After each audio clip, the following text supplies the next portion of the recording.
Hey guys, thanks for watching the show. The best way to support the podcast are the links in the description. The locals in the Patreon, I do daily videos, behind the scenes, like 5-minute videos, or Ko-fi, which is buy me a coffee, Cash App, and PayPal. Those five are the best way to support the show.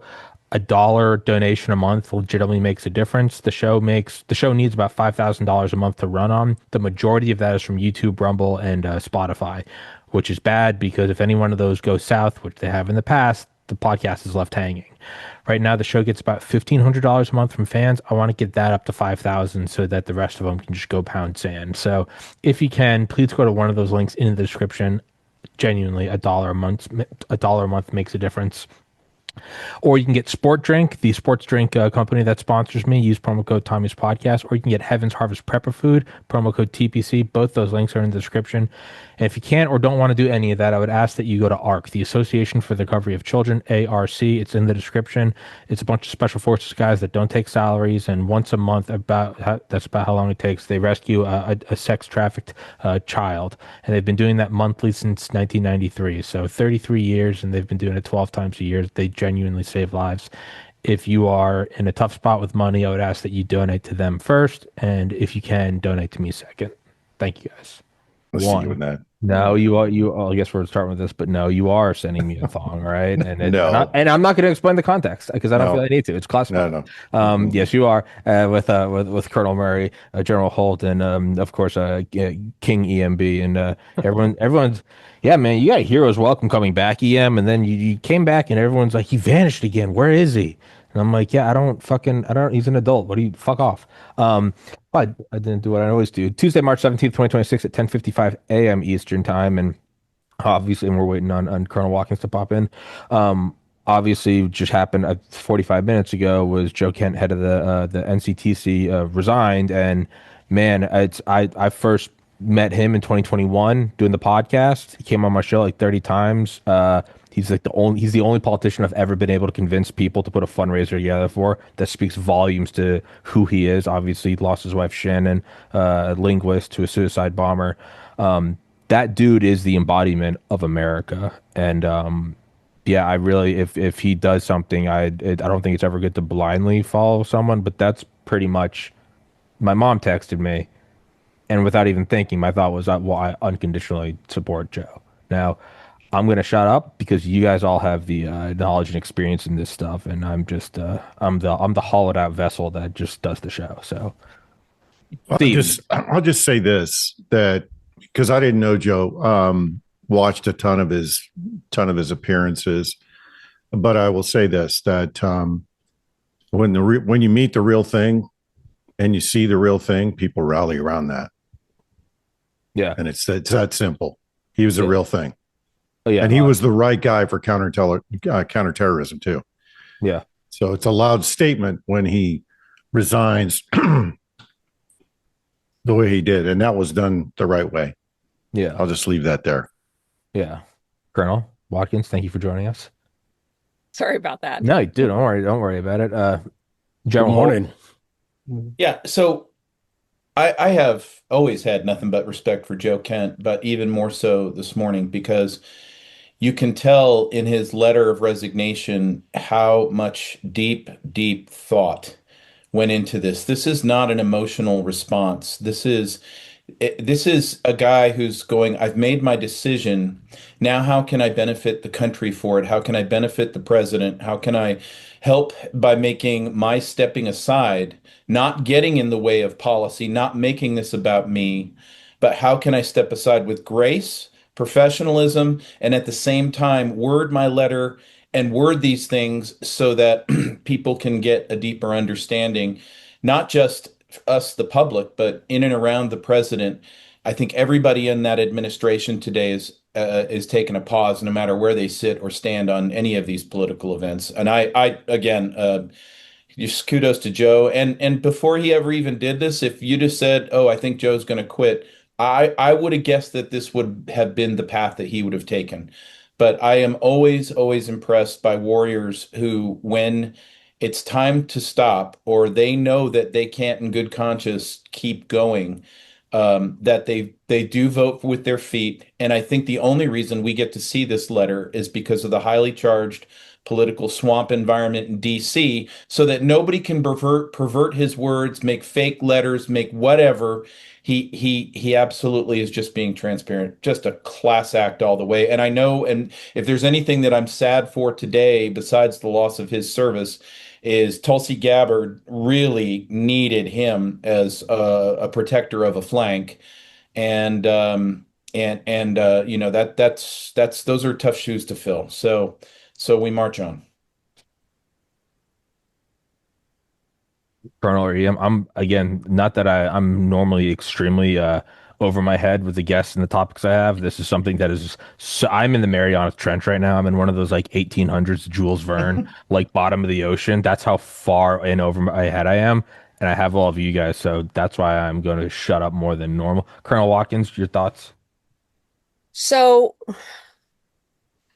if I step back from all of this, there, whether intended or not, there is a massive exposure going on in the United States of the Israeli lobby.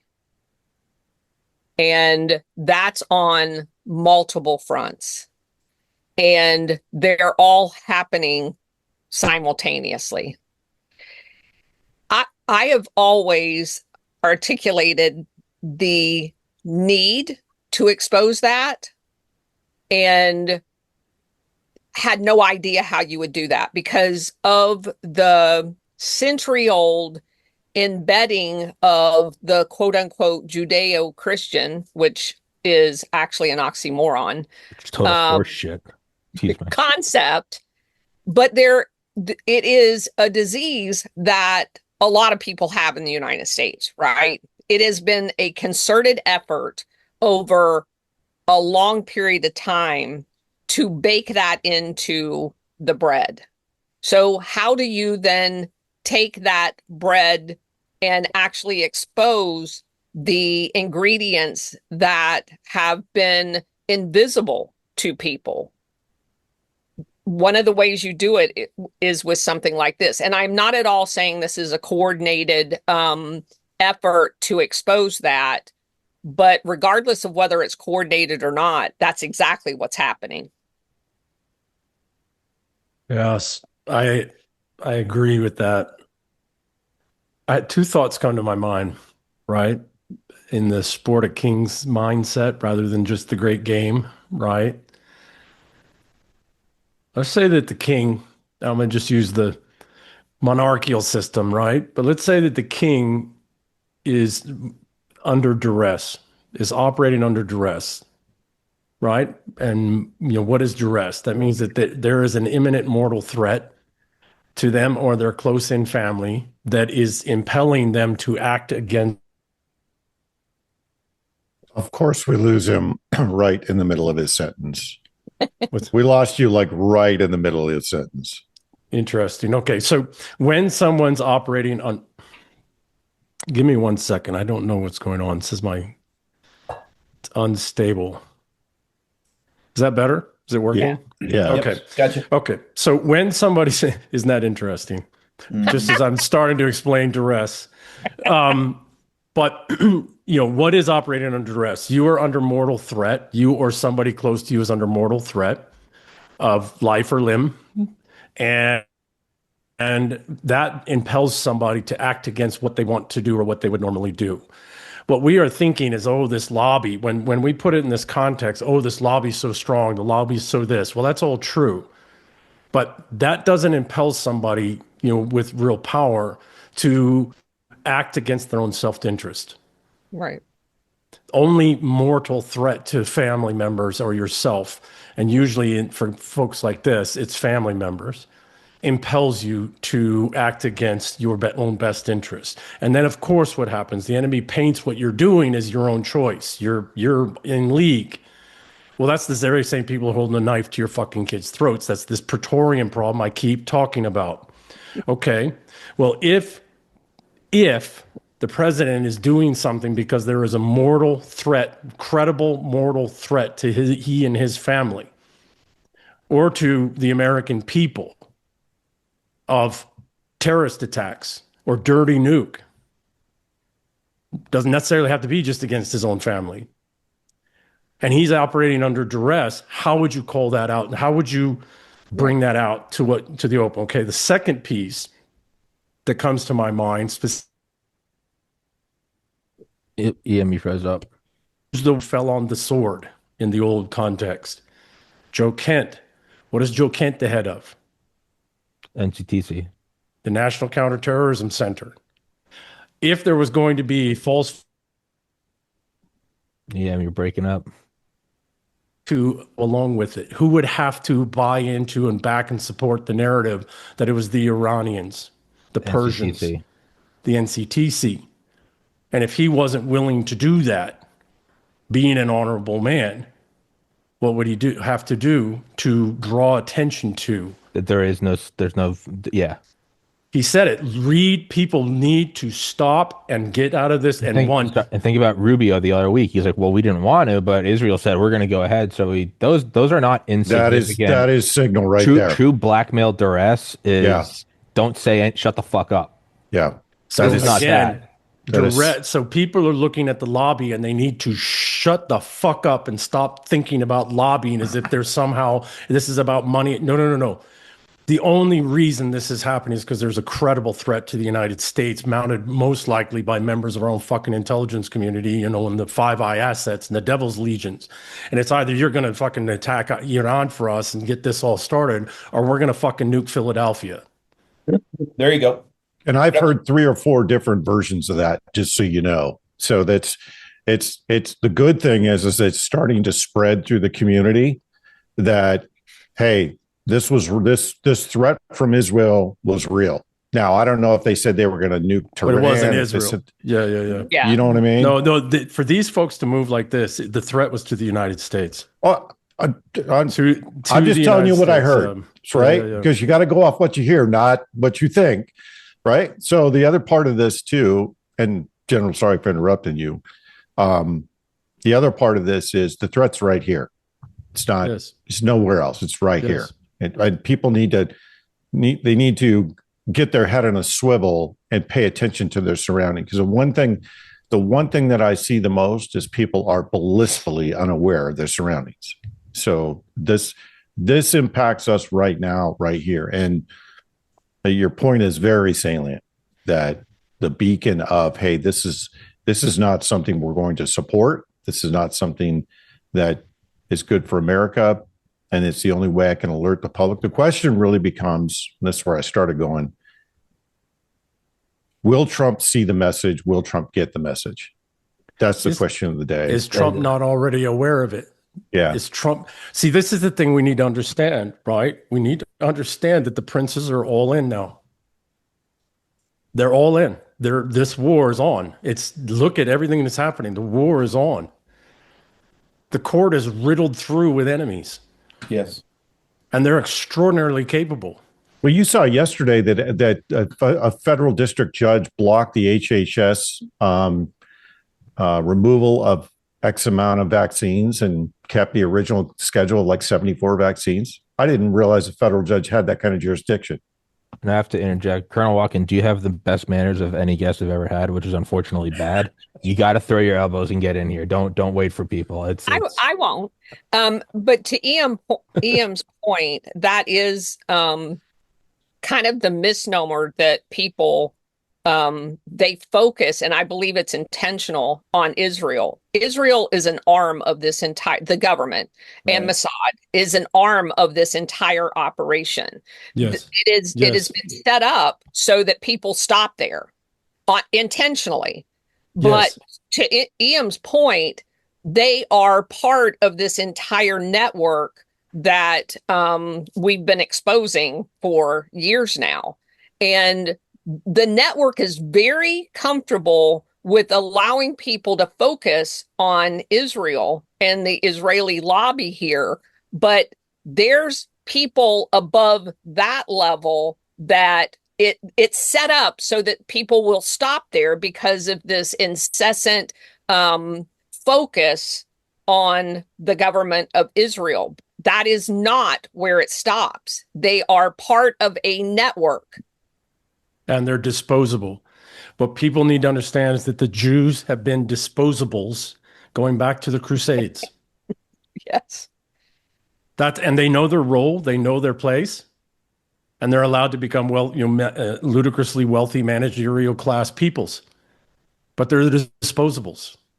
Every time we've needed to, periodically, when shit goes sideways and the regime is losing power, or it's, the balance of power between the princes is shifting away from the resentfuls, they burn the Jews. And that is And we all go for it. Yeah, sorry. And it's so well documented in history, where you have the court financiers off the appendages of the royals. And as soon as the royals get under duress, they focus on, it was all the financiers. We've got to destroy them. They have been the disposables throughout history. It's kind of like Santa Claus. How do you get a bunch of young kids who don't understand or respect you because their brains aren't developed? Santa's watching. I go, fuck, all right. All right. You get. Well, I'm not sure. I'm not sure I'm on board with all of that. They're not innocent. That's the Steelers. They're not innocent. They're not Boy Scouts. That's exactly what I said. They're willing participants. Yes. Okay. And they're allowed I didn't hear that part. So I'm like, wait a second. There are some real shitbags out there. It's all well known inside that circle. See, Steve starts buttoning up his Hugo Boss jacket. So I'm just like, you gotta look. Nobody buys Hugo Boss anymore. By the way, quality went to shit. Yeah.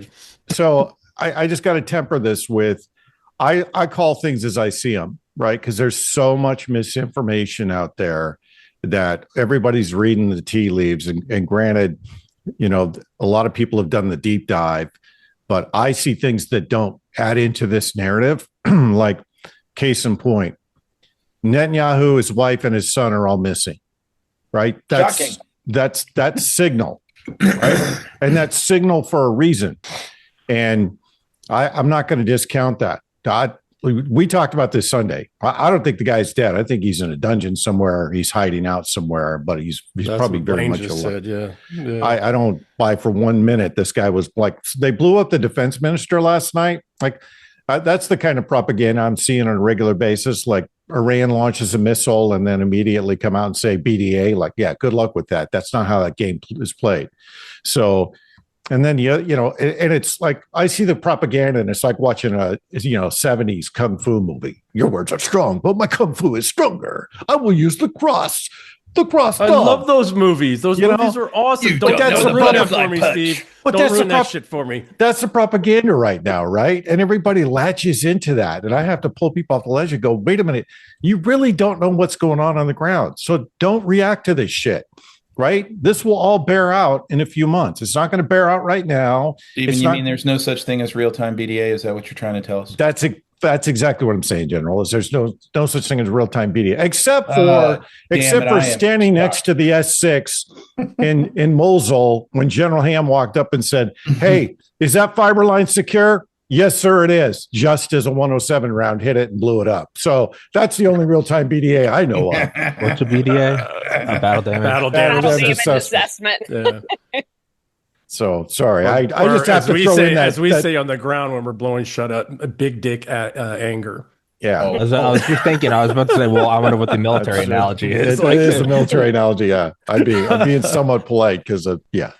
But you get my point, though, right? There's so much disinformation and misinformation. Well, that's one thing. That's one thing. It's, it's the podcast has been nothing but, a lesson in humility. And I can honestly, and I'm always learning.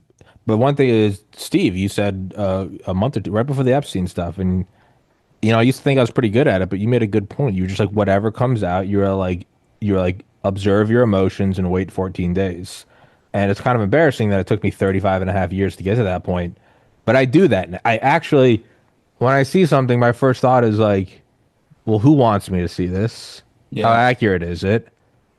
Is it getting an EM, as you say, when it invokes disgust, or Colonel Watkins, you said about PSYOPs, going after women and children. I'm always like, what is the immediate, when my immediate feeling is like, well, I got to go get a gun. I'm like, don't do that. That's retarded. Or it's like, immediately do a show and start saying things that you can't take back. And I'm like, don't do that. But that's why we get back to the point of the way Joe Kent went about this and getting that memo transparent and posted.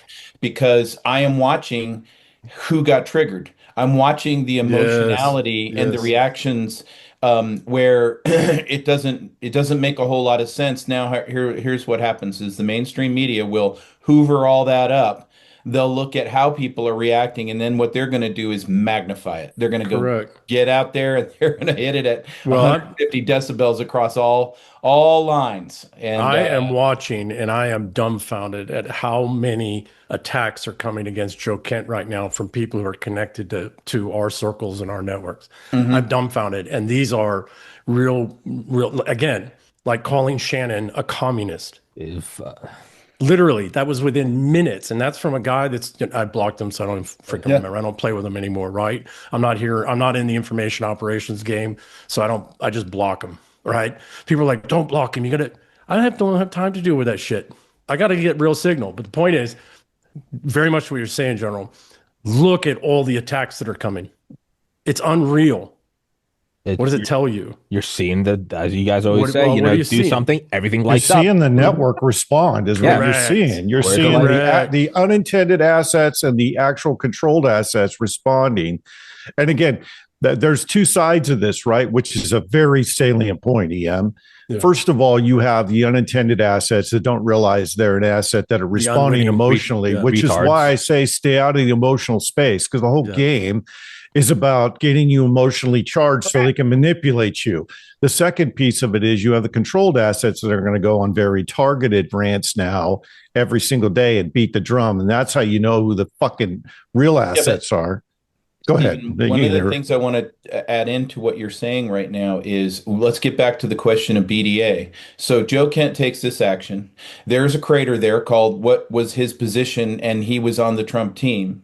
Now, when we start to look at the BDA, we're looking at where the damage happened on this Trump team and what their reactions are. There you go. Now the president can see who's who in the zoo, where those of us on the outer rings have been like, hey, you're in trouble. That's a traitor. That's a traitor. Okay. That's a Well, traitor. let's ask another Hold on, Joe, Yeah. can you explain that again to me?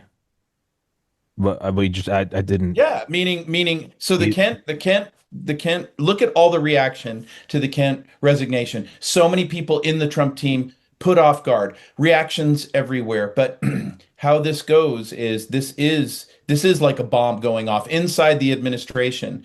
And how people react to it, how they maneuver now, what they say is I guarantee you that is being monitored by the president and the 1 to 3 people that he actually trusts. And so, so that's the damage assessment is this serves a very big purpose in sorting out the wheat from the chaff in the administration right now. And the silence would be people the silence is an admission of like, yeah, no, I respect Joe. So here's no, absolutely. So let me very much general in support of what you're saying, Blaine. If we, there's all these people talking about, I call them very specific words because historically, when you look, that's what they are, right? This is the Praetorians. This is how the Praetorian Guard works. You can study history. You can look at it.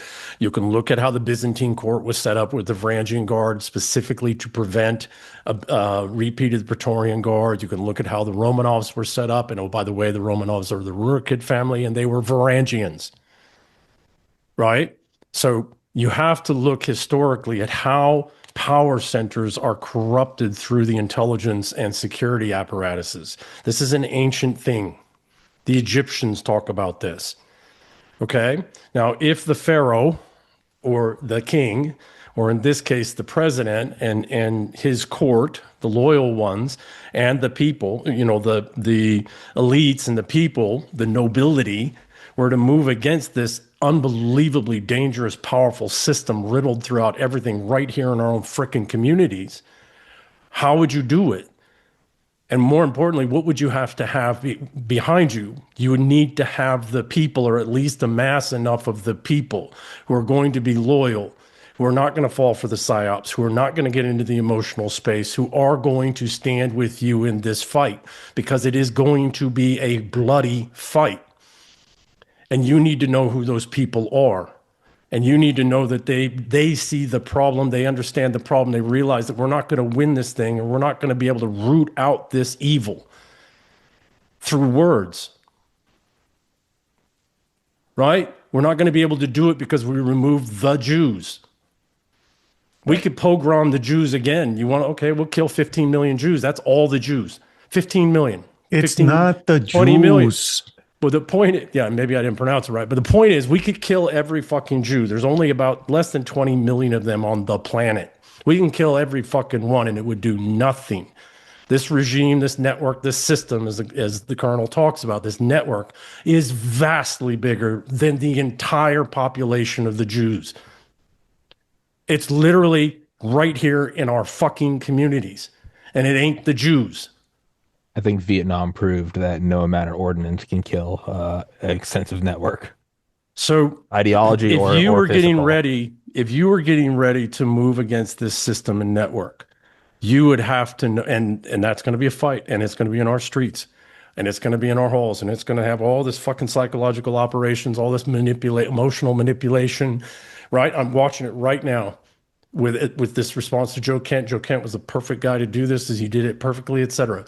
But when you're ready to make that final move to break free of these types of regimes, you have to have a sizable enough number of the people behind you of every socioeconomic class and scale and capability. You specifically need to have your fucking your real war fighters behind you, and and the guys that are intel capable, targeting capable. You have to have them, and you have to know that you have them, and you have to know that they're not going to fall for the bullshit and the lies and the deception and everything else. Let me footnote what you just said, EM. By the way, for everybody, Joe Kent is not out of this fight. Joe Kent is changing a role. He is certainly not out of this fight. So those who think they've dropped a warrior today, So listen, when he lost you really miscalculated. when he lost the 2 races for He just became a free agent again. That's what you should understand. I remember seeing lefties, they go into the comment sections, because I did all these shows with Joe trying to get him in office 2 times in a row. And they're all like, failed again, we beat doesn't him, work. we and won. And in my mind, I'm like, what are you talking? This is just a free radical going somewhere else now. This is just a bouncing grenade. Yeah. So you think you're fine now? Oh, that's interesting. Sorry, guys. I don't mean to be disrespectful, but I'm getting No, I think we're all getting them. I will say I've never. my phone's blown up. I've never too. seen I'm every not the guest, only one. myself included, constantly looking at the phone. So all this shit. totally No, in it's on all the this. conversation, but the messages I'm getting are related to the conversation. Normally, I'm very strict shit's and I happening in penalize real time. people. I normally say, I'm like, don't play with your phone because I can fucking see you. This isn't acceptable. Everybody's texting me about Joe. Yeah. Here's some other signal that I don't know what to make of that is popped up just in the last couple of days. But General McCaslin, who was in charge of secret programs, UFO programs, vanished a month ago. And now Monica Reza, she's a co-inventor of a rocket alloy, disappeared. Don't forget those 2 researchers that were killed. And 2 others. Two others are gone. Yeah, that's signal. What are they hiding? It really and is. shout out to whoever tagged me in that. They said, please, next time you have one of these people. In my mind, I'm like, well, I'm having it on in an hour. Well, it's signal because it means that they were over target about something and they didn't want something to come out. And what is that something? Right. Well, they've been telling us. Right. And you can't make it that easy. Yeah. Come on, man. You got to tease people a little bit. Come on. As any woman who's been in my life will tell you, I'm not much for foreplay. I'm going to leave that shit Well, right so there we're in on a the new floor. place now. I'm not going anywhere. I'm not going anywhere near On our that. next episode of Tommy's podcast. Steve, Yeah, can you just send me? running Can right you into send, that can minefield. you send me that shirt too? Fuck foreplay. Yeah, no. They've been telling us exactly where we're going. What is their final shit? We're going to pull this all back. Aliens. Oh, yeah. They've literally been telling us. Yeah.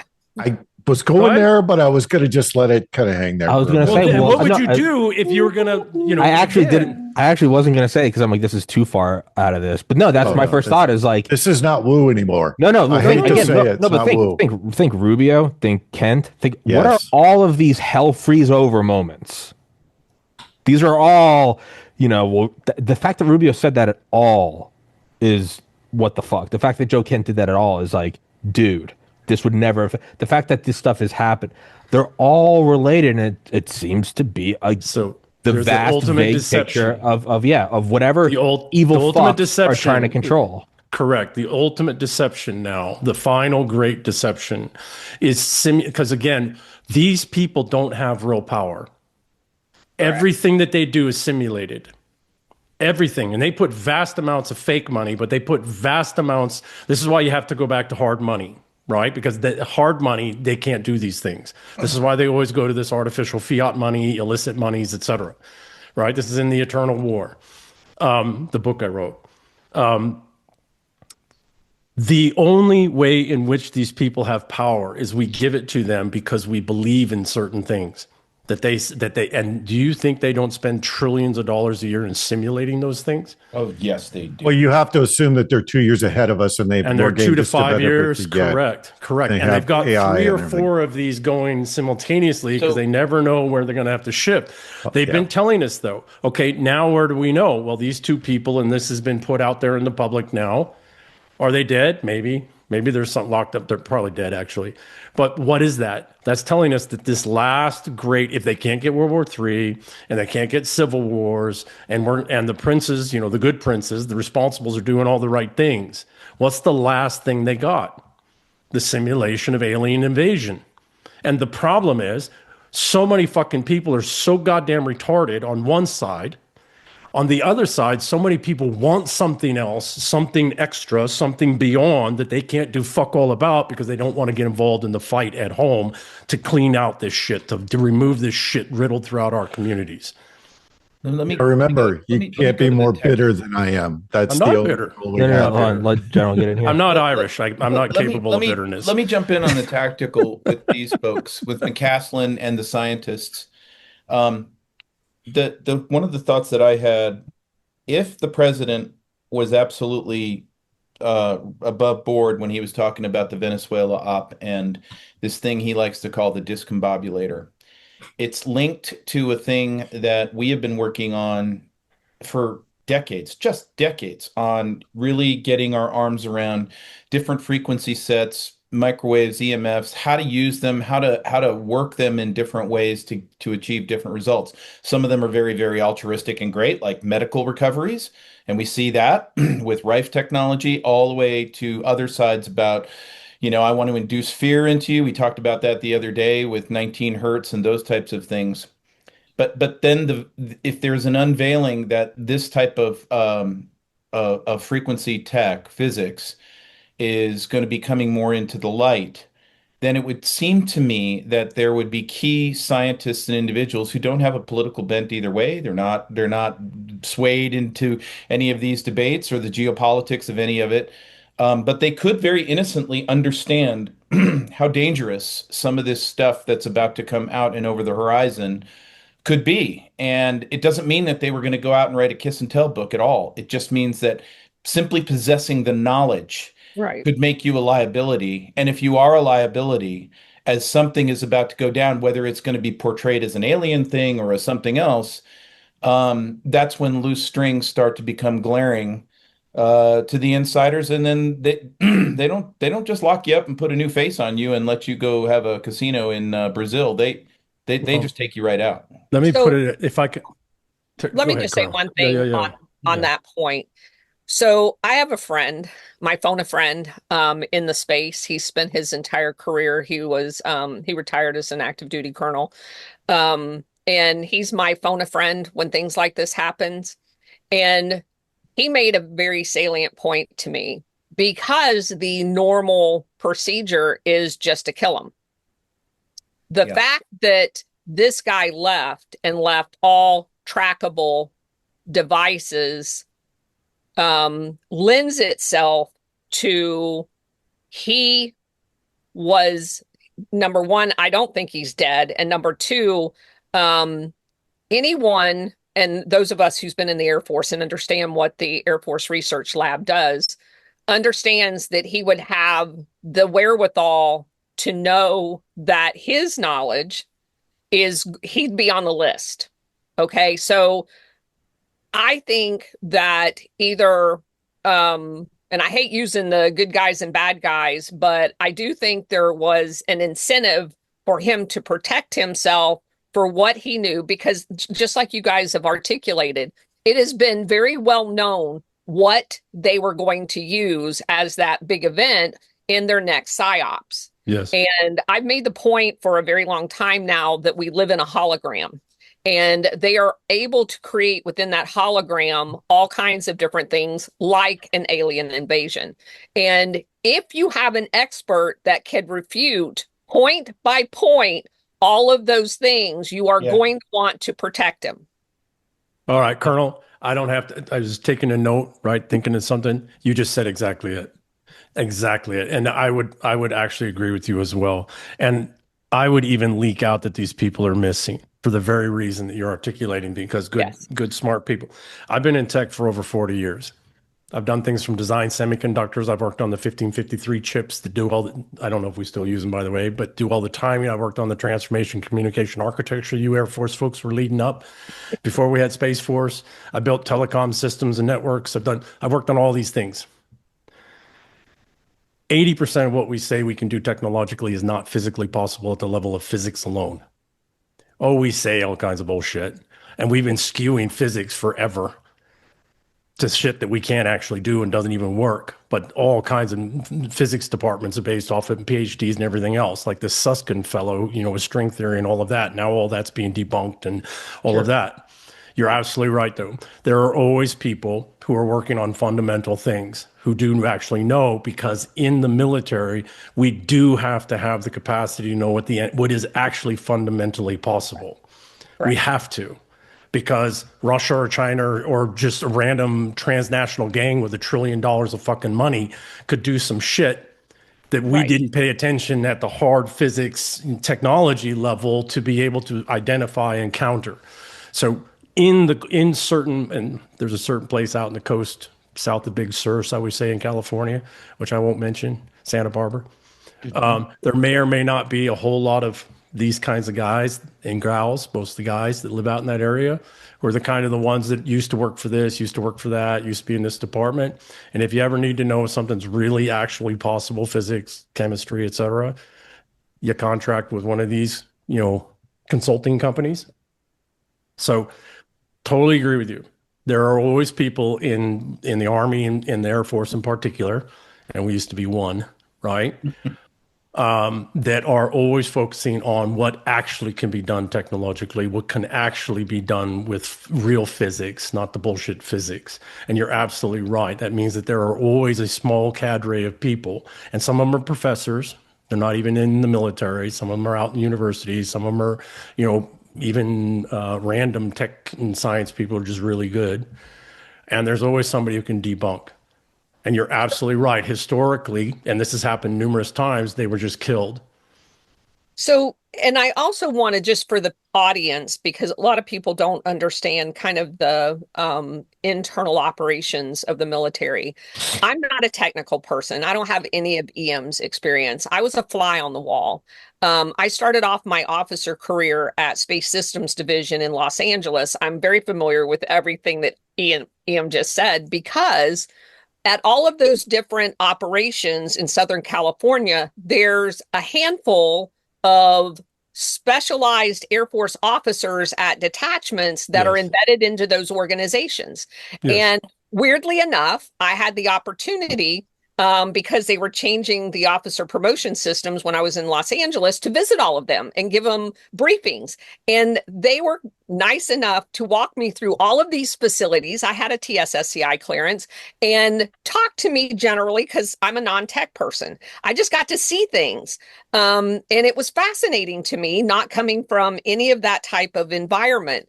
And the Air Force has research labs, of which the lab that McCaslin was in charge of is kind of like the granddaddy. But every acquisition, like we were space, we had a lab at Kirtland.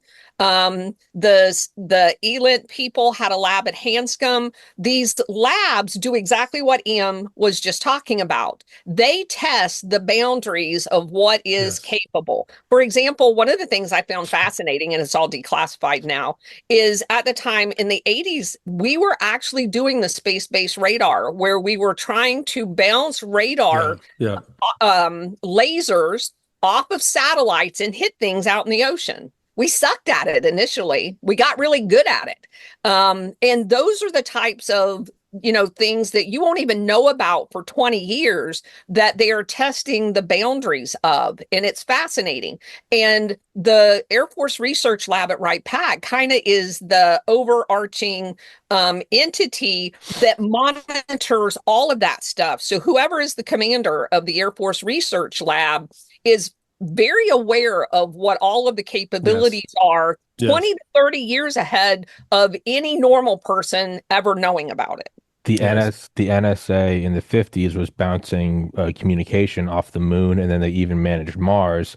And then in the 70s, the NSA worked with the NRO to actually bounce even stronger ones off the moon to hit the to hit USSR soil, and then detect that reflection. And they actually got a rudimentary radar from bouncing shit off the moon in like the 70s. So So no, Tommy. So this is very, very important, particularly because of the ultimate psyop.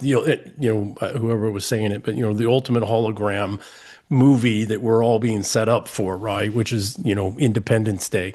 Oh, what's coming up, by the way? That's exactly what they're going to do. Independence Day. Independence Day movie 3, only it's going to be a live action movie we're all participating in, right? But it is important for folks to understand something. We do have advanced technologies that aren't known to the public, that aren't released to the public. We really do. We do have targeted energy weapons. I know one of them, and personally, I talked to him just yesterday. He used to run that program in the Air Force. He's a very close friend of mine. He's also a medical doctor, because he figured out you could actually use some of that stuff on the healing side. If you just tune it down and change it and adapt it, et cetera. And it works very well. So we do have advanced capabilities. We do have some kind of discombobulators, but it's not like Romulan disruptors, et cetera, right? But we can do things with target. It is not the sci-fi fucking magic shit, though, that everybody's talking about that's put out there. There are serious physics limitations to it and technological limitations to it. There are certain power restraints. There's all kinds of things. So yes, we do have advanced technological capabilities. Absolutely. Do we have space-based stuff and science, the science fiction stuff? Absolutely not. Right. Right? We don't like magic shit. So I get to work, I'm building a technology startup, and I do get to talk to a whole lot of scientists across the country. And I'm very, very honored to have friends who I think they're just really great Americans. And the reason I mean they're great Americans is because they watch very carefully the history of scientists who have breakthroughs that could disrupt industries, get disappeared real damn quick. And this isn't about just I zapped you with my molecular vaporizer. This is about, oh shit, we really don't need gasoline. Oh, he's gone. There are a cadre of scientists that I know that operate underground, and I've been in their shops and labs. And I can, as a U.S. Air Force pilot, I'll use the very technical term that we use when we encounter stuff like this. It's PFM, pure fucking magic. And the stuff that I have seen in these shops would blow your mind. And they operate below the surface, trying so hard to work on this science. And to your point, EM, it is not... This is hard stuff. These people speak in mathematics to each other, and none of us are going to have a chance to understand what the hell they're talking about. I don't care how technical we are. But in some of these caverns, I have seen widely published scientists who you could go, holy shit, you're this guy. And it's like, yeah, I can't be in public anymore. I'm just going to hang out in this garage. But what that means to me is that we really, and technological breakthroughs, the exponential kind that Ray Kurzweil accidentally wrote about in the Singularity.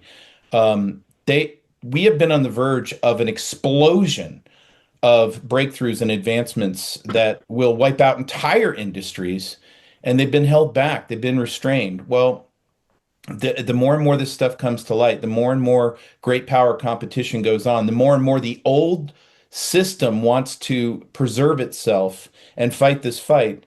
Then truly these minds become the real targets. These minds become the ones that they're after.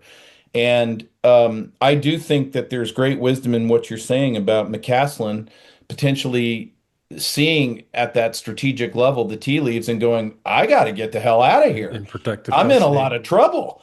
Yeah, but he wouldn't be on the maybe I need to run. visit a plastic surgeon yesterday. But then the other ones, I know so many scientists who are so naive and they're walking around with, I know a guy who knows metallurgy knowledge, and I don't even understand how he's even alive with the metallurgy at the nano. Because he's so naive, he's not a threat. Yeah, no, that's right. But So what I'm many saying of is those. we're in a season of, Ray Bradbury's Fahrenheit 451. You're just a liability. We're going to have to take you out, whether you're smart or not smart. So I blending the two statements, Blaine and Colonel. The princes, the oligarchs, and the power structure, on the responsible side that have decided, again, going back to the Kennedys, we're going to have to root this thing out, this Praetorian regime.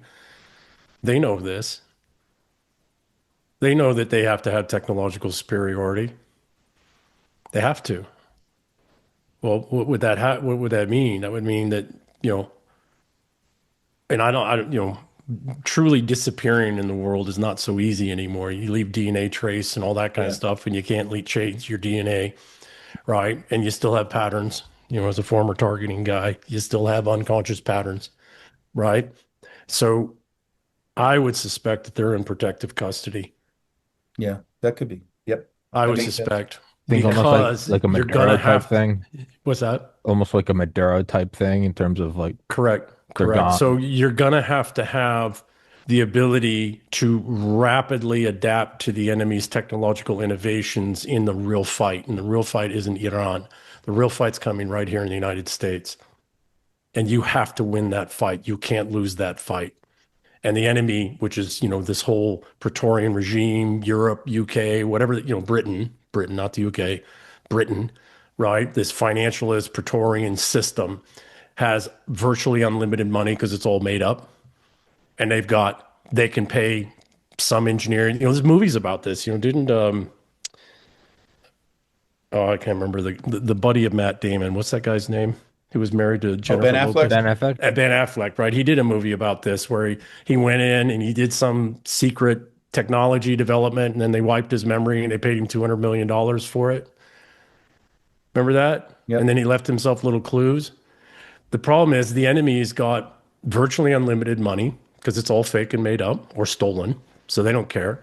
And they'll pay some brilliant engineer, $200 million, $2 billion to, a small team or whatever to do some small little Manhattan project that, I don't know, is a targeted EMP device that can take out, I'm just making something up, but, the point is that the enemy has unlimited technical capabilities.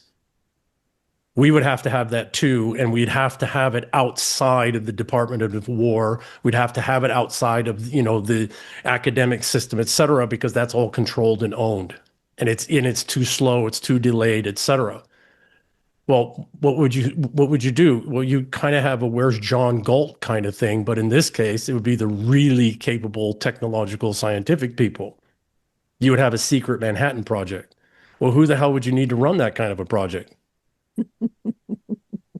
Right. People really need to think. Somebody who had actually ran one of those projects or all of them. Are all of them? And advanced materials is a very important, very, very, very, very critical one. Advanced materials, because I worked on nano self-assembly stuff 20 some odd years ago, just tinkering, right, with some people, et cetera. I wasn't in the industry, et cetera, although we did invest in a certain kind of paint that might be on one of you all Air Force's secret planes, Banta right? Black? Not so secret, but Hey. Shh. right. Bantha? Okay, there. That's not that's the Vanta Black. So that's I read about that in 15 years ago. Vanta, Yeah, no. So it's not necessarily classified, but it's it's cool as shit. a certain paint, right, that allows for certain things. Okay, so we were working on nanotech, nano self-assembly, slurry-based kind of manufacturing, and all that. It's way beyond print manufacturing decades ago. Yeah. Well, advanced materials is absolutely essential when you're going into a type of conflict where you're not going to have the normal logistics chains for natural resources, minerals, the material inputs you need to fight a war are not going to be available to you.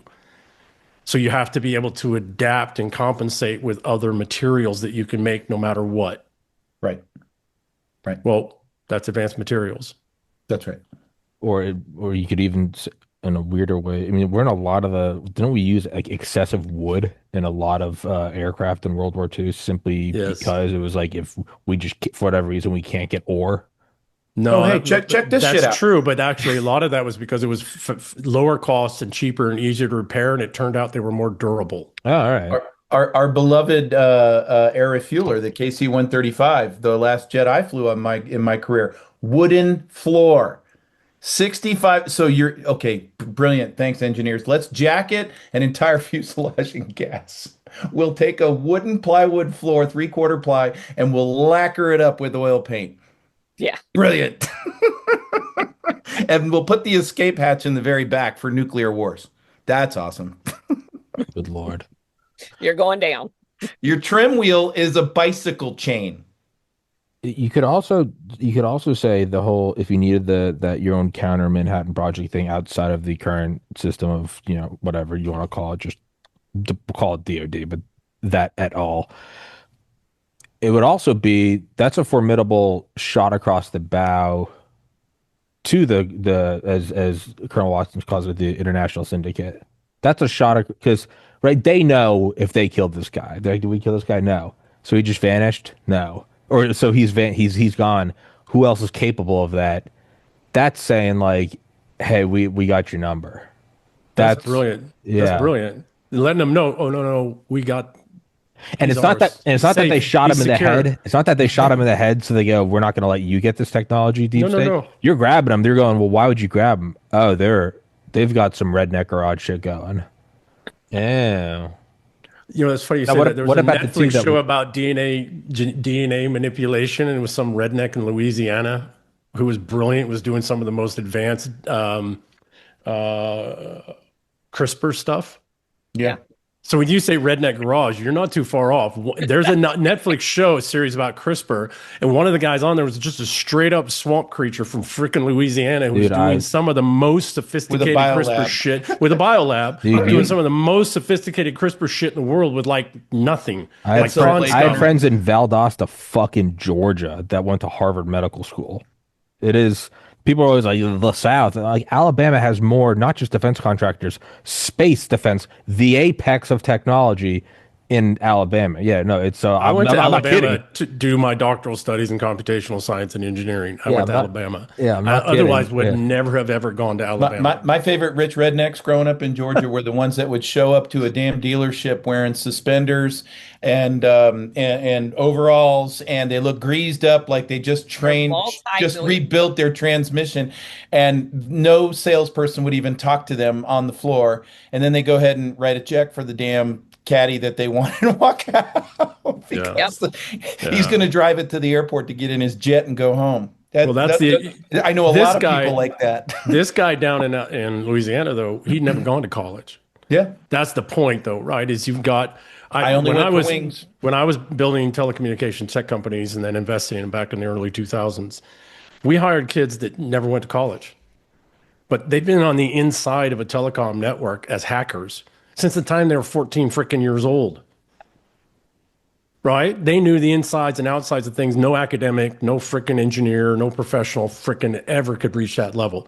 And they were 19. They'd spent 4 years, 5 years inside the guts of everything we'd ever built everywhere in the world, including the freaking CIA's mainframe and everything else. Yes. There's a whole lot of these people out there. Right? A whole lot of them Like if we had a Manhattan Project today, you would not be picked. You would have some of the credentialed people, who knew how and understood, et cetera. But most of the people working on that probably never went to college or dropped out. But they're brilliant. Yep. The best illustration of that most recently is the Doja kids. Yes. Right? Yes. I mean, I remember yeah. seeing, and you can take his word for whatever it's worth. I want to believe so. I'm a cuck for it. But somebody like Bob Lazar, right, who said, but I think his point is true. He said, like, he's like, I was not nearly the smartest person where I was. And I think Rogan was like, well, then how did you get it? And he was like, if all the smartest people aren't taking 9-figure jobs and they're going somewhere, then that's indicative that they're going and working on something. I like that so point. You take the ones that are still brilliant, but just if all these athletes aren't taken, all these NFL first round drafts are all vanishing, you're like, oh, they might be Saudi Arabia's making a football league, right? And it's like, and if you didn't want people to know, you wouldn't take the absolute most brilliant because it wouldn't, one maybe, but if 30 of them all are turning down the chief of engineering jobs at Skunkworks, if you're a nation state, you're looking at it, or any power structure, you're going, oh, they're all, where are they going? Well, the other side is they don't fit a profile and they can't keep their mouth shut because there's a certain air about some scientists where they want the credit. And if you're in a program like that, you want people that aren't really wrapped up in the credit, they're wrapped up in the work. And you have a skill set they need and you have a profile that fits what they're looking for. Because in highly compartmentalized, they don't want you walking out going, okay, here's what I worked on today. That's why I want to believe Bob Lazar, because when asked, they're like, would you do it all again? And he goes, absolutely not. I was playing with God tier tech in the desert. Nothing good came of this. I hate myself every day. I look at that as like credible. Look at the people working on the Manhattan Project. They say the same thing, right? Yeah, what Steve said is very, very important. I have come across so much of the psychological aspect of these players.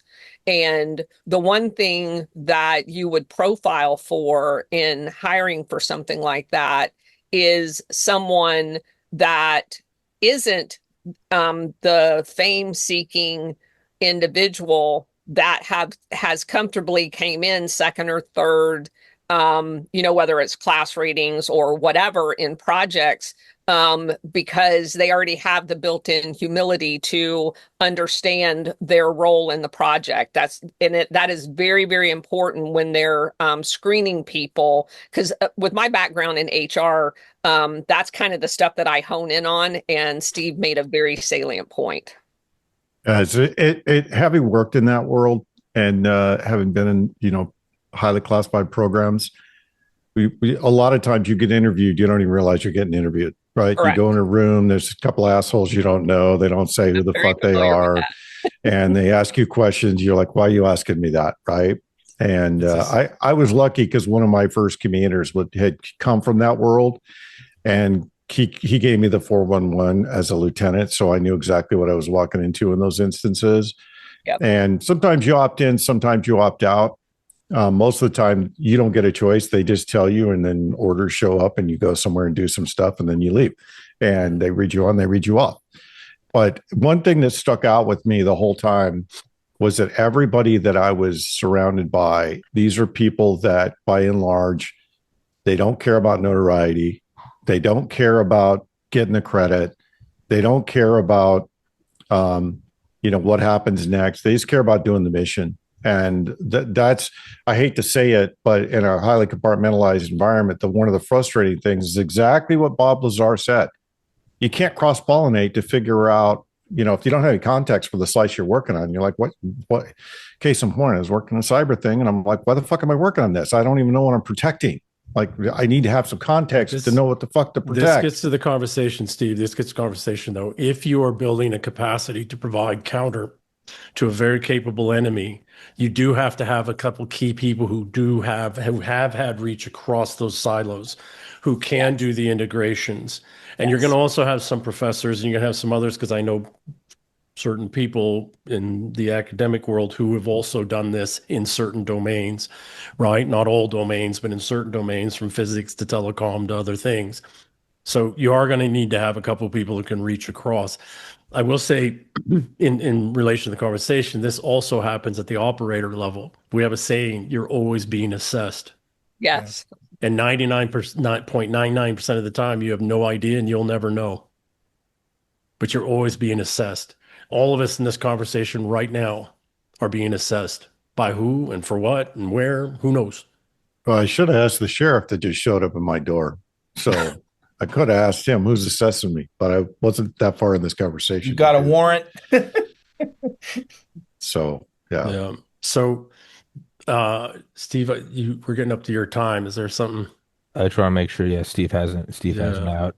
Yeah, I have a hard stop in 7 minutes. Yeah. So I can take a few minutes to prepare on the other end. That's fine. All right. Well, I just want to make sure that you get everything out. I don't want to kick you out. Well, if we can transition a little bit from the Joe and the broader conversation to, the fight is at home. Some things have been going on here, in proximity to me that's really brought this home to me very personally. The fight is here. I agree. It is way more extensive and way more embedded in our communities than anybody has any fucking clue. And law enforcement cannot help. And it's not that they're all colluding, some are. It's that law enforcement is overwhelmed. They are outgunned, overwhelmed. And unfortunately, again, people have got to look at the fucking DAs. Who's been funding and putting the DA, district attorneys in place? Soros Foundation. And again, Soros is just a management for more powerful people like the Colonel talked about, right earlier. But there are gangbangers running around in our communities everywhere, talking with our kids. They show up at the parties. They show up, they're in the schools. They're everywhere. This illegal immigration placing people all over. And it's not just Hispanics gangbangers. It's Africans, it's fucking Arabs, it's everything. They're everywhere. They're literally grooming our kids all the time. They're approaching our kids all the fucking time, everywhere, at social events, at sporting events, in their fucking schools, constantly. It's everywhere. Cops are, and I've got friends of mine that I went to school with, some of them are 30 years, others are just leaving. They're leaving in droves. The good cops, they're all leaving. Why? They can't even arrest these kids. No. They'll roll up on them. They'll have guns. They'll have drugs. They'll confiscate that, and they let them go. The system is paid off all the way down through those lines, right? To Correct. The only ones they will grab is the ones that are actively engaged in a shooting. Mm-hmm. That's the only ones that they will grab, and that's to try and stop the threat. And even then, they're getting to a place now where they won't actively engage. They'll just cordon off the area and catch them as they're squirting out. And I will say, it's go ahead, everywhere. It's absolutely everywhere, including in what we think are the reddest fucking states in the country. Let Steve jump in because he has Steve, go ahead. Sorry. Yeah. I'm just going to say this. That EM's point's very salient. The cartels are in every state. They're very sophisticated. They have a lot of technology. And in this current time period we're in, the best thing you can do for yourself, and I'll talk about this more tonight on my show, the best thing you can do for yourself is to remain situationally aware. You have some supplies for at least a week or two, just in case the grid goes down for whatever reason. But be situationally aware and stay out of the emotional space. Know who's around you, know who's supposed to be there, who's not supposed to be there, and look people in the eye. Don't look down. Don't look down at your phone. Put your phone away and be situationally aware to who is around you, because the cartels are very subtle. You'll be in a public place. Pretty soon you'll have a couple of guys with neck tattoos that are behind you. Next thing you know, they're all around you and you're dead. Well, go ahead. Also got to look at your kids. People, go talk to your kids. Know who they're talking to. Who's around them? Who's in their network? Yeah. Who are they related to? Who are they connected with? Who's in their phone? Who's in Snapchat? Yeah. This isn't just physical proximity anymore. Yeah. And the worst thing is if you've got daughters, right? We look at trafficking. Got it. Important. We need to deal with that. But there's another way that they traffic today, fucking legally. They wait till they're 18. They get them on fucking OnlyFans. And they start that grooming when they're 14, 15 years old. Yeah. That shit needs to be nuked. Fucking Oh, man. OnlyFans needs to be straight the I fuck truly up believe. nuked. I don't believe any of that shit's organic when it's some chick No. like I made $10 million. That's recruitment. That's saying, hey, come You got enlist. it. It's the same as You Call of got it. Duty. It's That's marketing what it is. budget. That's marketing budget for OnlyFans. We'll make this girl rich because now that's a fucking enticement, a honeypot for other girls. Right. That's the new Epstein. And boys too, by the way. It's not Yeah. just girls on OnlyFans. It's not just right. We got to be careful there. We need to stop just thinking this is only girls. Yeah. Right. This is boys too. Yeah. But And these that- motherfuckers are everywhere. And Steve, exactly what you said, brother. These motherfuckers are so goddamn subtle. They're so careful. And here's the thing that they are worried. They're worried about the most. And this is what everybody needs to understand. What they're worried about the most is that they run up against some father who's one of us, who's connected. And then they will mind fuck the shit out of that person's kid if they can. Because now it's a fucking game. Yeah. Right. Right? But they are terrified of running up against somebody that power isn't related to the cops, but is related to their network and their community. And oh, by the way, who could go to the cops, and then the cops are going to have to do something. Right? These motherfuckers, this whole regime that the colonel calls it. Sorry, Steve. Thanks for joining. Yep, I'm out. The colonel Thank calls you, it the bud. syndicate. Got it. I call them the devil's legions. Same thing, right? This is organized crime. They are is. unbelievably psychologically sophisticated They because are. that's how they survive. That's how they thrive. Yeah. And they are constantly working against our kids because that's the feeder system. That's the feeder network.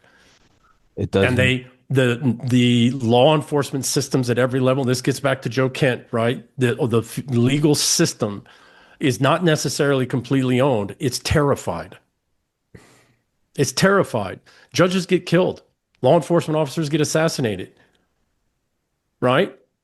This isn't random shit. We are under attack at every level, everywhere, at every fucking community right now, and it isn't fucking Iran. And that's why Joe fell on his sword. That's exactly right. It has nothing to do with the fucking Jews and any of that, although that calls out some things and whatever. But No, and that enemy is inside the system and inside the wire. Correct. And that's why I find Joe Kent's resignation so important. yes, Because what it did was just shine a big damn spotlight on that. And it's not just federal, it's all the way down to the local level. everywhere. Because this is everywhere. where the trenches are. And so Yes. the president, rightly so, one of the best strategic parts or best parts of his strategy was to take the fight to the cartels because it is the vascular system to all of it. Correct. And when we talk about Iran, you want to talk about Iran as a threat? Fine, we can. They have a proxy. Its name is Hezbollah. Hezbollah is related to Venezuela. They have been working for years. With who? The cartels. They're all interlocked here. Why? Because the last 4 years of bullshit happened where they just came right on up through the Darien and got themselves into position for activations of some type or another. But when you take an enemy to a desperate corner, strategically, they will act out. So it's not an Iranian act out. They don't even have command and control structures. They couldn't tell one of these bastards to No. go wipe their butts. Yeah. But the system could, and the Yes. system is Yes. now getting very, very desperate. And I do think that Joe's resignation is so related to what we see going on Main Street, especially with the role that he had. But it's another sword aimed right at the system that is already in a desperate, looking at desperate weapons that I think are going to become very, very dangerous on Main Street and up. So very much, Blaine. So terribly sorry, Colonel. I don't mean to, prevent you from jumping in, but what people need to what the tough guys need to understand, the operators, the operator adjacent people need to understand is they're coming after our kids right now, every day. Because if your intention is to collapse the United States into a collection of narco states, which is straight up the fucking intent, straight up obviously stated, it's all the movements. If you look at that, that is the intent, to break the United States up into a group of narcos terrorist states, just like South and Central America. That's the natural progression. If you're going to do that and you're pre-staged to do that, what is the one community, individual and broadly, that you have to take off the board? It's guys like us. Yeah. And how do you do that? You go after our fucking kids while we're so busy paying attention to Iran, or we're so busy paying attention to actually even the cartels, or we're so busy paying attention to all this other shit. We're not paying attention to what the fuck's happening to my kid down the street or at school or in the neighborhood, who's showing up in my house, who are they really connected to, who's building a relationship with who. Yep. Help me explain or help me understand then. So if we're talking about how infiltrated all this shit and how it's in our neighborhoods and it's here, wouldn't that, just playing devil's advocate, wouldn't that imply that Joe's most value is to remain at NCTC? No, because NCTC mostly focuses outwards, and then when it comes into the U.S., then they have to hand that off to the FBI, ostensibly. Now, there's some Title 10 crossover, et cetera, Title 10 to Title 32, et cetera, crossover. And it doesn't mean the Title 10 fuckers aren't doing Title 10 shit in the United States illegally anyways. 150.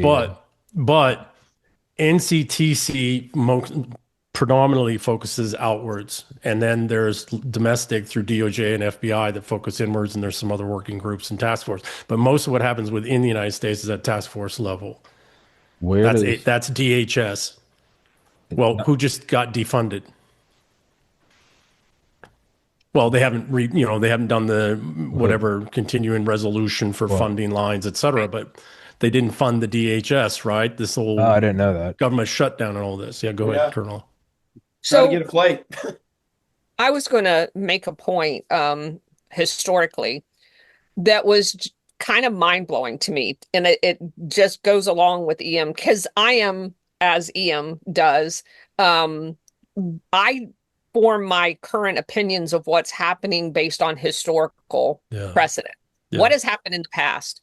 To your point about the task force, when you understand the way the system is set up, it's set up to perpetuate the evilness. So you stovepipe these organizations, whether it's DEA, ATF, or the FBI.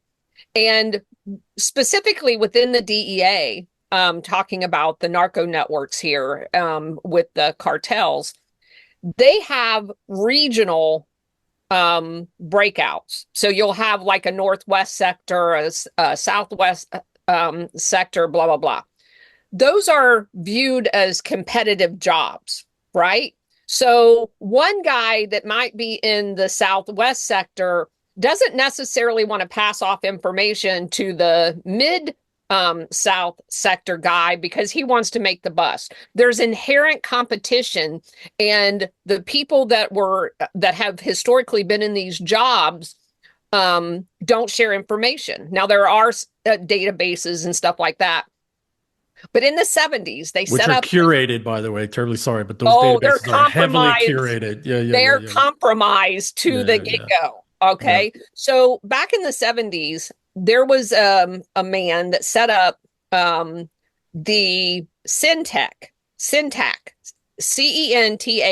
Yeah. It broke down all barriers.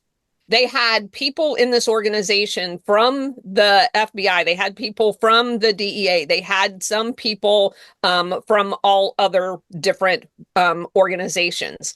And they went and not only was working in the United States, but they were working all over the world. They had operations in Southeast Asia, in Mexico, blah, blah, blah. Yeah. And for the money, they worked on a shoestring budget. They made more bust, both in the United States and internationally, than ever in the history of any, because they were not restricted based on, and then they had to work with local AGs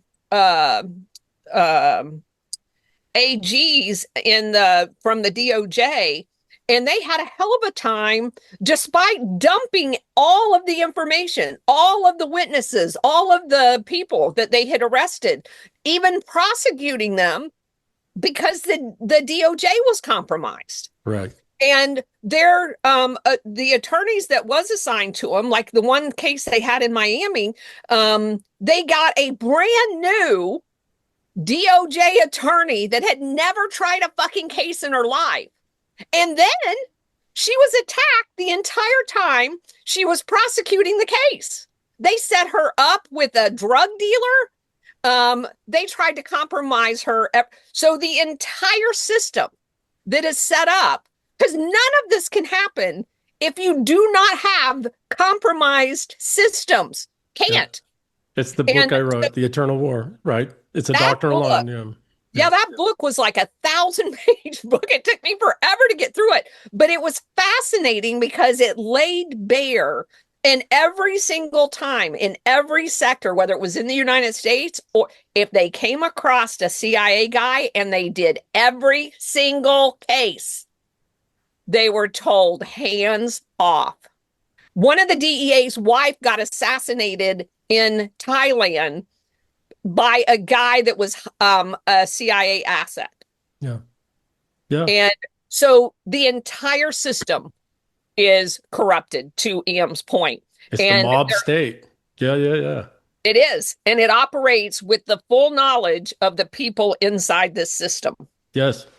Yeah. I call it the mob state for a reason. And, I've written about this. This is the integration of the mob and the government of liberal democracy. Liberal democracy today is nothing more than organized crime. And the only counter to this, and this has historically happened, this has happened all the way back to the Greeks and the Romans and everybody else. This is historically what happens. The only counter to it is aristocracy, nobility, feudalism. But for all intents and purposes, the only counter to it is feudalism, where you have strong, capable lords with their men at arms who will kill these motherfuckers. Yeah. And I suspect that's where we're going, because it's right here in our communities at every level, and it's touching absolutely everybody now. And when people get all up in arms about like, well, we're not going back. It's like, no, you're currently in feudalism. It's just global feudalism, and you're fucked. It's. I mean, what we mean, the Titanic only had, I think, 12. Yeah. I think modern aircraft carriers have upwards of 1,000. You have compartments so that shit can't all spread, and it's contained. It's a honeycomb. Yes. You didn't think you were free, did you? Oh, bless your heart. The thing about this is that when it snaps, it's going to snap hard, and it's going to snap so fast, and people won't even know what the hell just happened. And where I see some of the fuses, because this bomb does not have just one fuse. I am very concerned. We've had these talks on this podcast, Tommy, about the shutdowns of these refineries, impact to agriculture in the Western United States. We're looking at sulfur getting choked off in the Straits of Hormuz. And it's not just that sulfur is the precursor to fertilizer and it's planting season. That's bad. But also bad is that the climate cultists over the past 20 years have put diesel exhaust fluid sensors on every single freaking truck on the planet and our pickup trucks. Well, it's the same shit that makes fertilizer. So you have food stress. Alex Kreiner will tell you he's very concerned about more bio warfare on the pandemic side. And then we see the private banking meltdown and the psyops and the setup of debt bombs and bond bombs and all of this other stuff. In other words, it's the everything everywhere all at once plan, but down on Main Street, it doesn't make it any safer or less violent. In fact, it has quite the opposite. And what I fear is most people are absolutely cognitively not ready to get into that hot bathtub. They don't even know there is a bathtub. Well, the worst problem is that even when they start to see it, were they to roll out the hologram of an alien spaceship on 4th of July right. as the third fucking movie, 80% of people would go along with it because they're scared. Right. Not of the alien. Yes. They'll know it's a lie, but they're afraid of what's happening in their own communities and they won't get involved. That's how this regime stays in power. The most powerful force in humanity is not courage, it's cowardice. That's literally how everything you just said, that they don't want to get involved because they're scared. That right there, that is the TLDR of the last 200 years, really the last 10,000, but specifically, you don't want to deal with it now. It's why I'm so OCD about, like I always joke, I don't do the podcast in person, but I always make sure I have deodorant on and cologne, because for me personally, No, I do. Clean socks, clean. I don't have to. I don't even really have to wear pants, but I do. It's Thank God, but because you get up a lot and go to the bathroom and do that's other all. You That's don't shit. have act- to wear pants. that's Wow. green screen. That's green screen. But Uh, like, but that, but my point is like when I look at like kind of being all buttoned up, Boy Scout college, yeah. what the whole fucking 9 year, the med school thing, losing my brother, and then the drug abuse, the weight gain, the blah blah blah, and I look at kind of where I am now. It all came back from just not disregarding the little things. Just Right. just do the thumbnail. Make sure you say thank you for your time. Make sure you read the emails every day. Make sure you blah blah blah, and that, in my experience, and it's only my experience, but that right there is it's led over into much larger things of budgeting money to meeting people, to how is it that I can text Joe Kent, like this all led to just the little things. And so what you just said, whether it's in your own neighborhood or the biggest of all psyops, the alien one, it's all a fractal manifestation of cowardice. It's not stupidity. I fucking hate when people say they're stupid. Yeah. Some people are Yeah. stupid, and God, I'm No. jealous of them. But like, it's cowardice. It's seeing it and going, that is it. So Yeah, so I want to maybe be careful because I don't want to call a whole bunch of people cowards. In reality, cowardice is a very specific thing, and it's actually very rare. It's more people don't know what to do. It's too complicated, it's too vast, it's too big, it's too scary, it's too dangerous, it might harm, and I can't impact it that much because I don't play at that level. So I want to be careful. I don't want to just say that anybody is not getting involved, the normies are cowards, because down underneath, again, cowardice is a very specific thing, and that's when you have to absolutely respond with violence or with whatever. You don't. Very few people, and the regime knows this, so they never really get people to that place, right? At least the majority of people.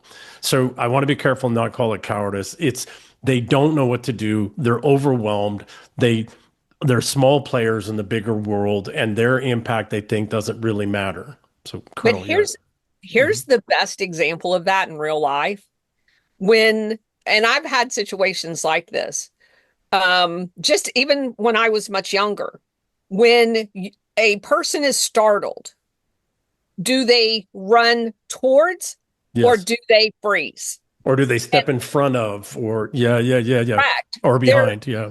There are people that instinctively have a response, and you can learn that, but that takes effort.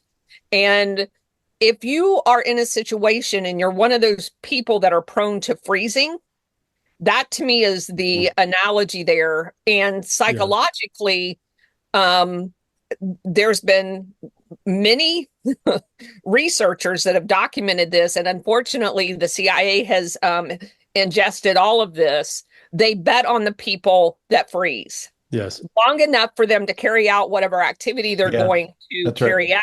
correct. And that the few people that are the people that will protect or go forward will be not enough people to counteract what they have planned to do. a Very good. psychological Very good, a Colonel. psychological Yeah. flashbang, Yeah, very good. just So enough I to had freeze. I might or might not have known a guy who moved tons and tons and tons of cocaine for decades. Never arrested, never locked up, retired, might or might not. And I might or might not have asked him one day, how the hell did you do that and get away with it? And his answer might or might not have been, well, you do everything right out in the open. Yes. You do everything right out in the open because people, the way their psychology works, they're looking for the thing that stands out on the periphery. He says, if you do something, you could be doing the most illegal and the CIA knows this well. It's in this top yes. schoolhouse, right? Yep. You do it I right push out in the Occam's open razor. and you make it look normal, like it's just normal conversation, normal business or whatever, and nobody blinks an eye. He says the moment you try to, and again, they teach this in the schoolhouse, the moment you try to do something obfuscated, it draws attention. Yes.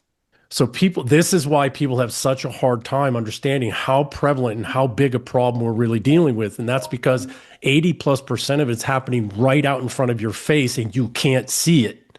Mm-hmm. Why? Because you don't want to. Because nobody's taught you or trained you. And that's not picking on people. Why have they been emasculating young men? Why did they remove competition from young men? Yes, because that's because young men learn how to discern the competitive, nature between one another, who's at what level of competition, and then they prepare themselves to be more competitive amongst that group. Well, what happens? That's pattern recognition. Yep. And then what happens? Well, by building those circuits, now you can look in front of you and see so much more of what's going on in front of you. You can see the playing field.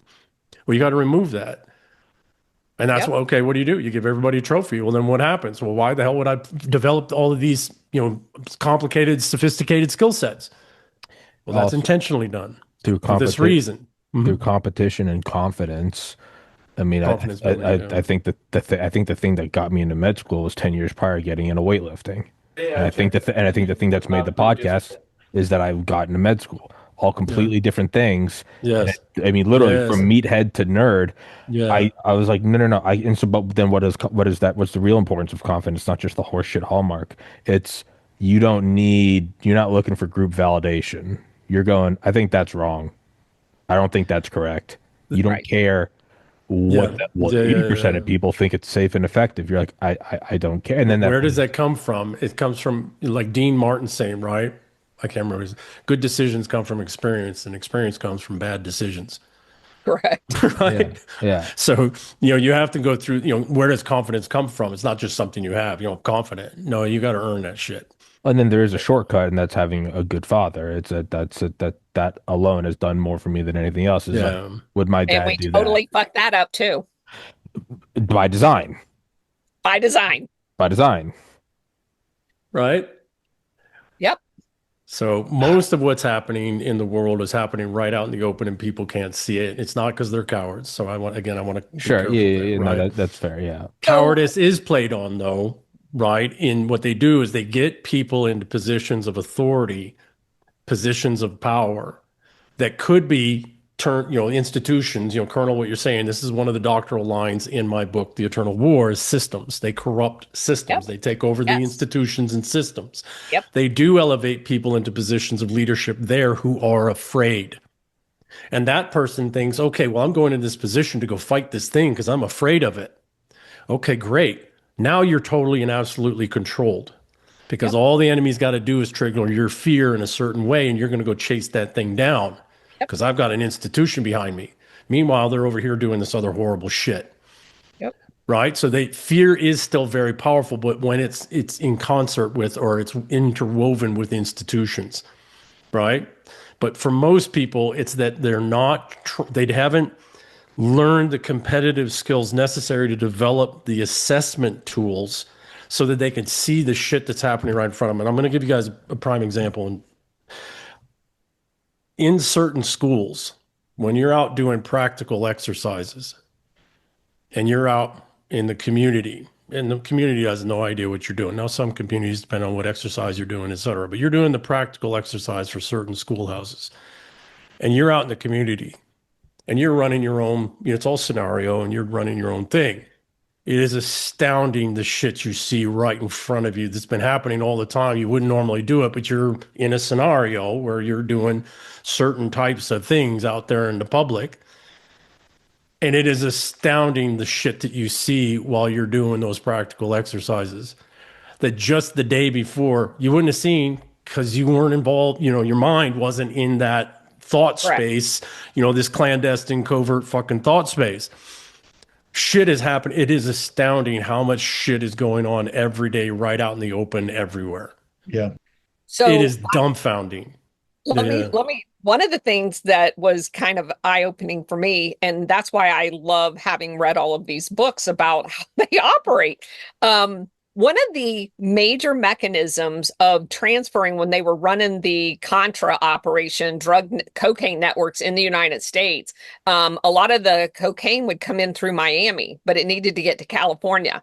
They used recreational vehicles. They used RVs. They had gutted the inside of the RV and they would fill them full of cocaine, run them out to California, fill them full of money, and run them back to Miami banks.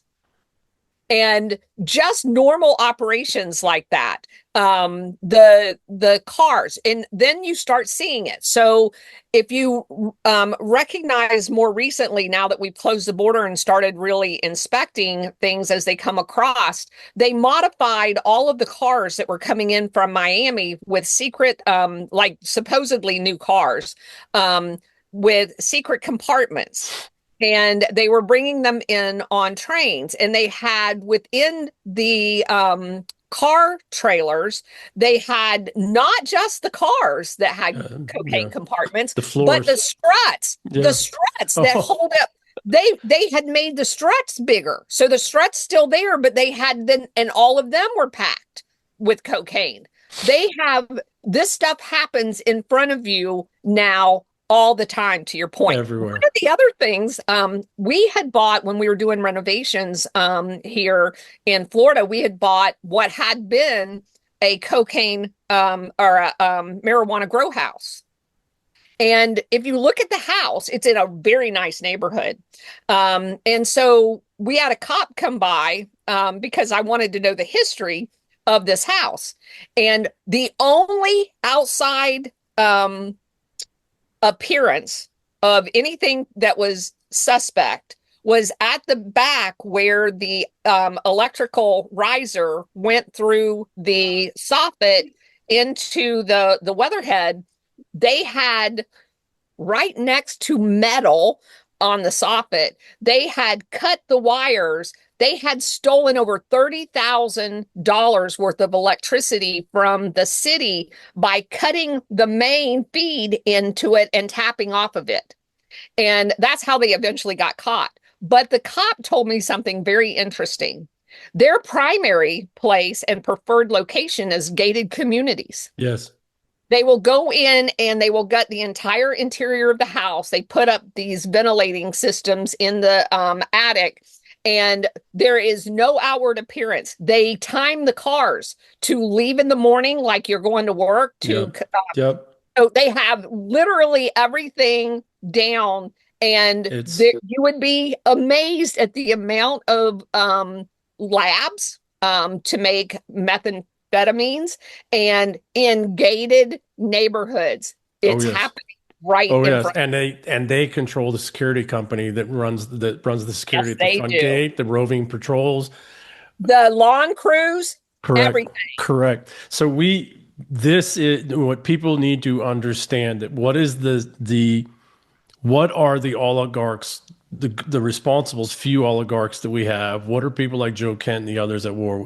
We are ending Opium War 3.0. And Opium War 3.0 has been waged in the United States starting in around the Prohibition time is really when it started to take off. And that's what Prohibition, I don't know this exactly, so I'm not going to make this as a declarative. But I had somebody articulate to me long ago that that's what Prohibition was about, was to drive people to drugs, away from alcohol and to drugs. And then it's just taken off from there. And look at the heroin introduction in the 19-teens, the 1920s. Look at the marijuana. Look at other, synthetics start to come in. The timeline's right. Look how close it was to the actual opium wars. The timeline's perfect. Well, and China was being taken off the table for them. Right. Correct. And you also cannot underestimate the networks that were created during Prohibition, both in Canada, New York, and Chicago, and the families involved with it, because they trickled down into the drug operations.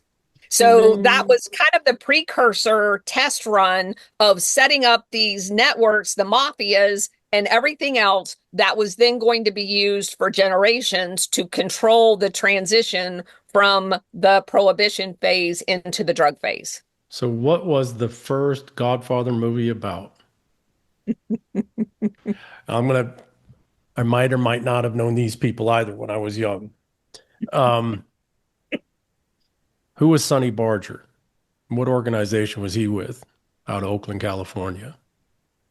And what launched in the late 70s, early 80s was a global civil war amongst the Hells Angels. There was over 80 countries, almost 90 countries involved. It went on for almost 20 years. Yeah. It was one of the bloodiest. Now, it wasn't, they were very precise, right? They weren't indiscriminate like the cartels are, et cetera. But there was a over 20-year civil war over almost 90 countries in the world fought amongst the Hells Angels. The Hells Angels were founded initially by World War II bomber guys, bomber crews. These were veterans. They were Vietnam guys. They were Korean War guys. And yeah, they got into some, fisticuffs and some drug running and some other things, right? But what was the Hells Angels Civil War really about? It was about they did not want to move crystal meth.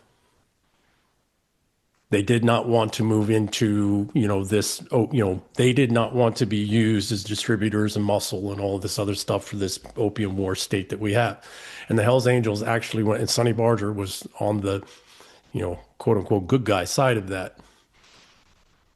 So even the biker gangs back, and then we had the other gangs that spun out of it, et cetera, didn't care. They were all in on it. Well, who was behind that fight? The frickin' CIA. Yep.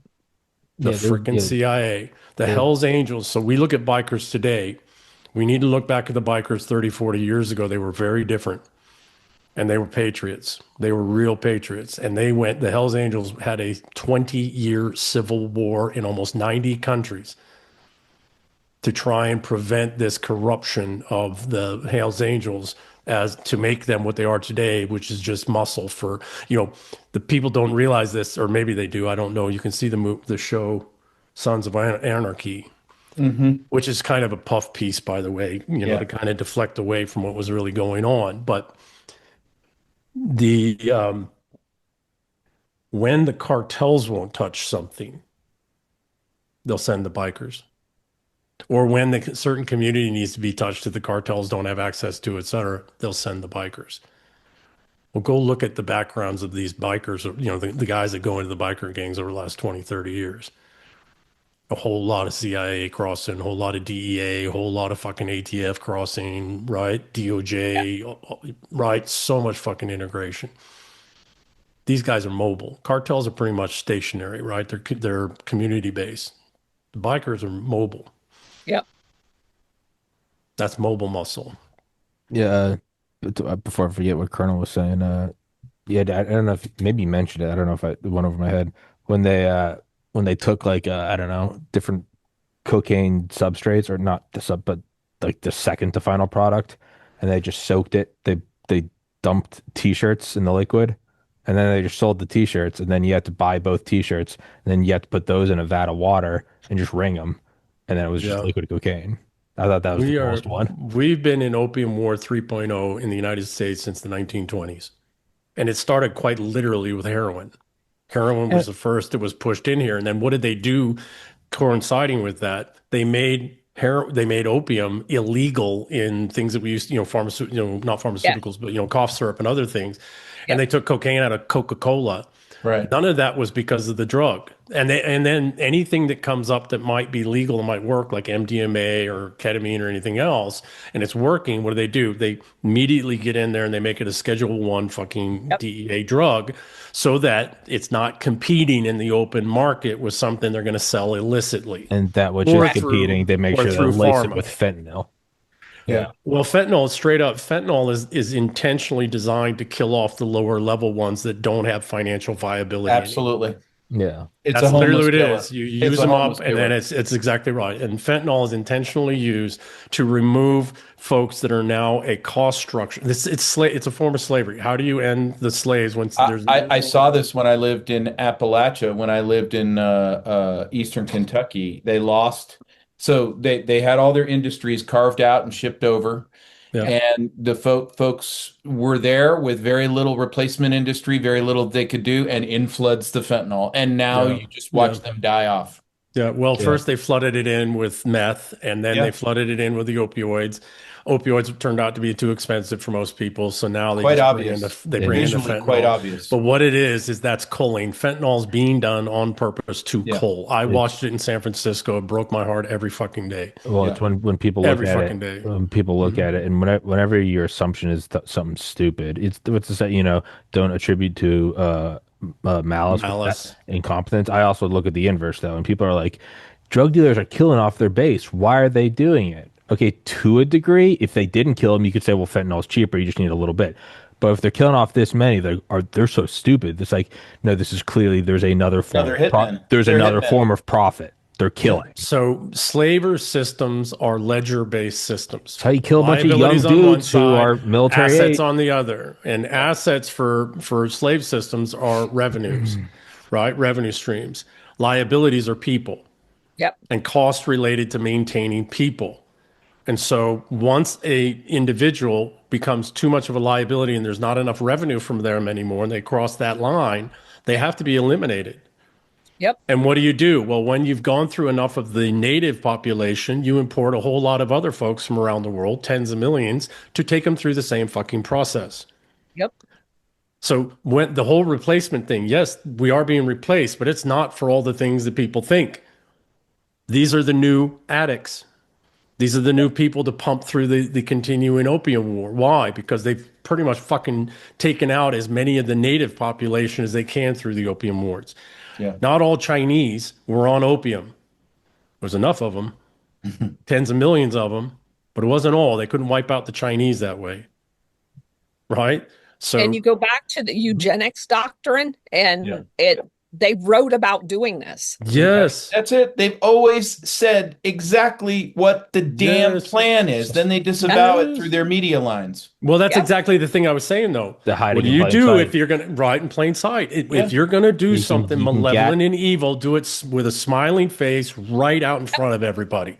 Yeah. That's what I would. That's how. Right out in front of everybody. And then you make sure that that you've skewed the status hierarchies and the punishment hierarchies in such a way that if a strong man sees it and walks out and knocks the motherfucking out or just kills them right there for doing a malevolent thing, that they get destroyed and their family gets, not just them. You got to impoverish them first. You got to ostracise them. You got to destroy them. So I'm going to give you guys this. There's what's called the 3-5-7 rule. And this, the first that we know of this, but it shows up in every culture, civilization throughout all of history. First place we see of it, though, is Rome. It's called the 3-5-7. That means kill 3 generations of that family, 5 generations of that family, or 7 generations of that family. And it depends on the insult. Yep. Right? And it's technically 1-3-5-7. And the 1 is not actually a generation of the family, it's the individual. And that means you give the individual the ability to fall on their gladius or fall on their sword. And now you preserve the rest of the family.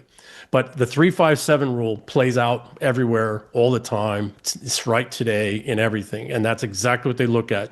If they're coming after you, they're coming after 3 generations of your family, 5 generations of your family, or 7. That's how they think. And that is so well illustrated when you start researching Operation Gladio and the taking down of the mafias, the Corsican families. Yes. They did not take out just the head. They would take out generation. I mean, the father, the grandfather, the son. And all of them, not just all of the males. Yes.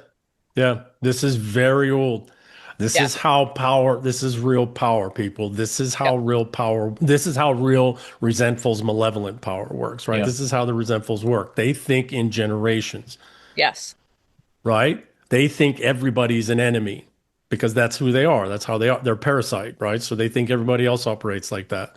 And this is how they think. 3, 5, 7 generations. And it's playing out right in front of us in our own communities right now today, right out in the open. And we're all so fucking busy with the distractions. We're also busy looking at Iran. We're also busy looking at fucking politics. Politics is theater to distract away from what's happening right in front of us. Yep. Great quote. Politics is the entertainment arm of the military-industrial complex. I say it's the people that weren't attractive enough to be prostitutes and make a good living at it. There's a great quote. It's politics is Hollywood for ugly people. I don't know. Well, you just repeated what I just said. Well, yeah, hey, yeah,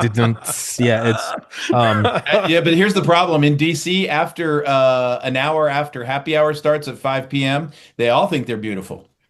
Wow. Oh. that is so bad, General. That is so bad. I have unfortunately been exposed to that. That's ugly shit. Yeah, it is. It's a With shit show, ugly but people. With this is ugly no people. different than Caligula's Rome. It's Yeah. absolutely disgusting. But then can you think of easier pickings to go roll into the swamp, so aptly named, and take them apart, meaning co-opt them, extort them, blackmail them? Because I by don't call it. seven, the majority of them are all halfway into a fifth, and they're already doing stupid shit. So Correct. rolling up an idiot and now saying you own them the next day. Here's the pictures, and would you like to see the video footage? I mean, Yep. this is DC. That's what DC is. I think we need to stop calling it the swamp. We need to call it what it is, the brothel. Yeah, and swamp is such a it's an Or insult at least to a sewer, because It- I love the swamplands in Florida. Right. Well, yeah, I mean, swamps are an ecosystem of life, teeming with It's Yeah. like what is Swamps at Washington least D.C.? It's swamps at least provide. it's a sewer. It's a It's DC. sewer. a sewer. It's a sewer. It's the red light district. It's the federal red light district. It's a burn pit. They're So let's, disgusting. if we can, let's go back, if we might, right, tie this back to Joe Kent's resignation today, because that is real news. That King is Kent. a real event. And I hope none of us has to go, to the swamp as a result of this. Just saying. Well, What? bring hip waders. I wouldn't wish that on anybody. And antivirals and antibiotics. Yeah. Quite And don't literally. drink anything. Don't My drink anything. my uncle was Yeah. was a brilliant pathologist. Went to Duke Med School, headed up most of the Red Cross in the U.S. Absolutely brilliant. And he said that it's underreported, but the highest rates of AIDS are around D.C. Yeah. And Makes it's sense. funny because he's such a brilliant guy, and then he just says nonchalantly, it's because they got so tired of fucking the American people, they started pounding each other. So wait a second. The AIDS have AIDS? Yeah. They're doing The AIDS. Is that where we came up with the word? AIDS- Wait, AIDS and how AIDS. deep does this rabbit hole go? I thought right? it was the villages. Yeah. I had always heard it was the villages that had the highest rate of Yeah. Right. Yeah. So- a Well, they said rev it was, and like, aid in a cage underreported. Walk into a bar. Yeah. So I Joe believe Kent, very yeah. firmly that Joe knows the real threat. Yeah. I believe very fundamentally, bringing back to what the Colonel said earlier, I believe, hell, I might have said it, who knows, doesn't matter at this point. Right? I believe very fundamentally that I know Joe as well. Joe knows the real threats here. Joe knows that the real threat's been here. And if you're going to do a false flag in the United States to bring about something, you would have to have NCTC. There would be these flows coming through the intel world that would be flowing into the NCTC. You would have to have somebody as the head of the NCTC that would at least be willing to look the other way to something that's an irregularity or a lie, and Joe wouldn't do that. right. That's not who Joe is. Mhm. And so the articulation also about Trump having done all these right things, and he used very specific years. People need to think of that. That wasn't done accidentally. So we really need to dig into the specific words, the specific dates, the specific things that were stated in Joe's resignation letter, because not a single one of that, not a single line, not a single punctuation, et cetera, is uncarefully thought out and strategically done. Okay. What it says to me is this: Joe Kent, the responsibles faction around and with Trump, et cetera, are articulating that the president of the United States, and thereby most likely the American people, are under duress. And what does that mean? There is a direct, credible, mortal threat. Well, what has Sarah Adams and these other pieces of shit been doing? They've been telling us for the last couple of years that there's going to be Yep. these terrorist attacks, these Yep. silly, and I hate to say it, but Michael Yon's been saying it. I'm not saying Michael Yon's a bad guy, but he's saying it. Matt Bracken's saying it. I'm not saying he's a bad guy either, right? I'm not saying that at all, but they've been calling this clarion call. Okay. So I want to go back to the Iran thing. Okay. So who's been the supposed mastermind behind all this? Iran. Now we're hitting Iran. Why? All kinds of reasons. But point is, for me, is why would they force the president of the United States under duress, under credible mortal threat here in the United States, not just to his family, because being the kind of person, his family got into this even after the assassination attempt, knowing that this was a possibility for he and his family, right? So I think there's a credible threat to the United States. The president is operating under duress. Yeah. And Joe Kent just called that out. And what is that we need to look at? A duress threat is immediate, and it's home, and it's here now. Yeah. And that's what we have to look at, not just at the, terrorist level, but in our own communities. Right. And Joe Kent resigned right now. Why? Because we're getting very close, and people can feel it. We're getting very close to that threshold event where something's going to happen. Yeah. Right. So, yeah, go ahead. General, I know you got to leave here. Yeah. Yeah, no, I do. I think you're everything that you're saying is following a logic trail. What I'm a couple of concerns. Tulsi Gabbard needs to get her flank shored up right away with the right person. That's at the top of my internal list. The second thing is Joe did us all a great service by exposing some of the gaps and seams that are currently sitting inside this administration, and I worry about filtration around the president right now. And then the third one is, I think, and we have to do the analysis, there is enough puzzle pieces in the box to start putting together scenarios and likely lines of effort and target vectors to see where in this country this event, and I think it's coming soon, is going to take hold. And there's going to be a lot of bullshit and noise around those signals, but I think the signals are present. Yeah. Yeah. Colonel Watkins? No, I can't add anything to what you said. I think you're dead on. And I mean, really not just to keep kissing his ass, but I mean, no, it's for Joe Kent to do that. That is not a random thing. Nah, he's a great American. And He's look at the really great. timing. Look at the timing. This I didn't think that's happen. critical. Look at the timing. This means something is imminent. And you can hear it, right? We'll see it in Twitter feed. Everybody can feel it, Yeah, right? that's right. Everybody I'm talking to, and guys that are on the inside and guys that have been on the Joe's inside. pulled the emergency brake They is can what he's feel attempted it. to do. That's what he's I attempted. think that's exactly the case. What I think is that the the president of the United States is operating under duress. What does that mean? The American people are under duress. There is a imminent, genuine, no shit mortal threat. And Joe's trying to call it out. He's trying to wake us up to the fact that people in positions of power are not omnipowerful. They're blinking Morse code.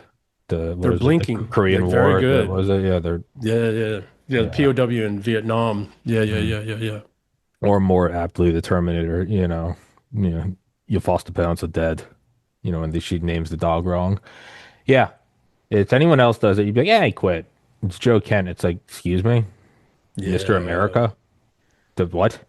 It's Yeah, but there's another message out here to all of us who have served, which is he is showing us he's doing it exactly the right way. Correct. It's not weird. That is a message to us in and of itself. Hey, look, those of you I commune with and break bread with, and I'm in the brotherhood of arms with you and sisterhood, I'm doing this the right way. That is a message to you. Yes. This is valid. Be loyal. He is being loyal in this letter, and that's what people need to understand. He is actually the ultimate loyal, showing and demonstrating in the wording, in the act, in the timing of it, ultimate loyalty to America, to our constitutional way of life. Not so much to the governance, et cetera, because he's had to leave it, but he's demonstrating we have to be loyal. Not to a political party, not to the government, not to any of these things, but to a constitutional way of life, to the American way of life, to honor, to respect, to dignity. that is a man that knows sacrifice. So it's when he Way more.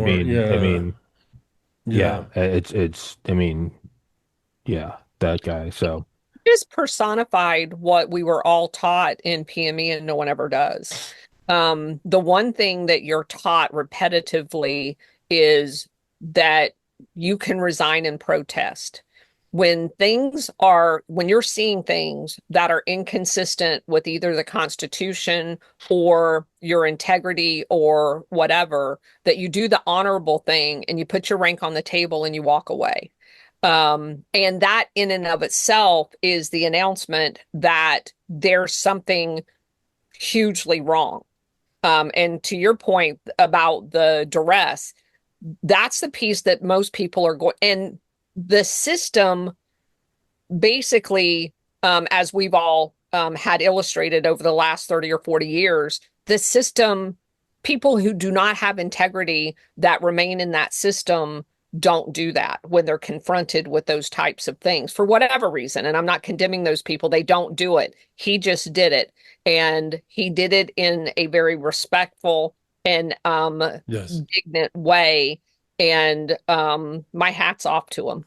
He's loyal. So I what did we want to sign? give General an out. I know Oh, he yeah, goes to yeah, bounce. yeah. Yeah, Lawful orders. I'll just leave you with this. You can Wise st- squadron commander who tried to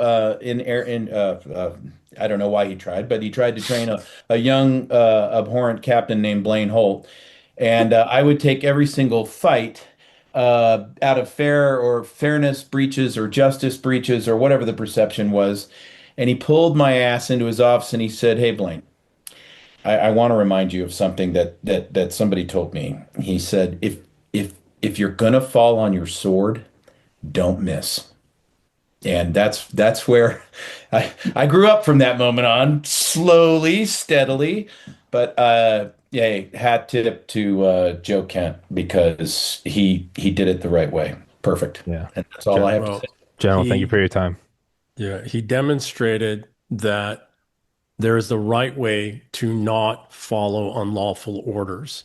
And if that order is coming through, even if the order is lawful or whatever, but it's coming through a legitimate channel, maybe the ones giving that order themselves are under duress, Correct. right? So you don't follow the unlawful order. He demonstrated that respect. But he also did it in such a way to say that the individual or the group there that is doing the things that are, broader constitutionally or threat wise, they might be doing what's exactly legal. It could be completely legal, and all kinds of legal scholars would jump all over that. But what Joe's saying is that who is he loyal to? What is the lawful order? What does that mean? And this is an important lesson. That's why I bring it up. It's a very important lesson for people. It doesn't mean the law. What is a lawful order? It doesn't mean it's the letter of the law, because that, as we've seen for decades, that can be twisted and contorted, and lawyers are going to agree, anything's lawful. No. What is an unlawful order? Something that moves against the American people. An act of any form or fashion, whether it's by paper, documented, legal or not, is unconstitutional, is an unconstitutional abuse of people, the individual sovereign power of the American people. That's an unlawful order. Because we all get caught up in, well, there's this law and this act and this legislation and this thing over here. Anything's legal and everything's illegal at this point. That doesn't matter. You can say hoodies are illegal now. Tommy's a felon. That's not. Yeah. We're sitting here right now. I think the estimate is right now, just sitting here having this conversation, we're committing 15 felonies. Probably. Not because of the conversation, just because of the way the laws and the system. Sure. I'm sure. Right? So that's the average. And that's not even misdemeanors, right? Okay. Point is that one of the things I think that Joe's doing in this is demonstrating what the not following unlawful orders is in its greater complexity. So two things. One, those giving the orders can be operating under duress, mortal threat, either to them or to others, to the American people in this case. And the other piece is what is not following, again, we swear an oath as military people, to follow the lawful orders. What is a lawful order? Anything that is in support of the the constitutional sovereignty of the American people. And anything that works against that, I don't care if there's a law about it, I don't care if there's legislation about it, that itself, the legislation, is an unlawful order. Yeah. Colonel, I'm sorry, you were going to say something. Well, to your point, how many lawful orders or laws have been enacted that's been overturned? Yeah.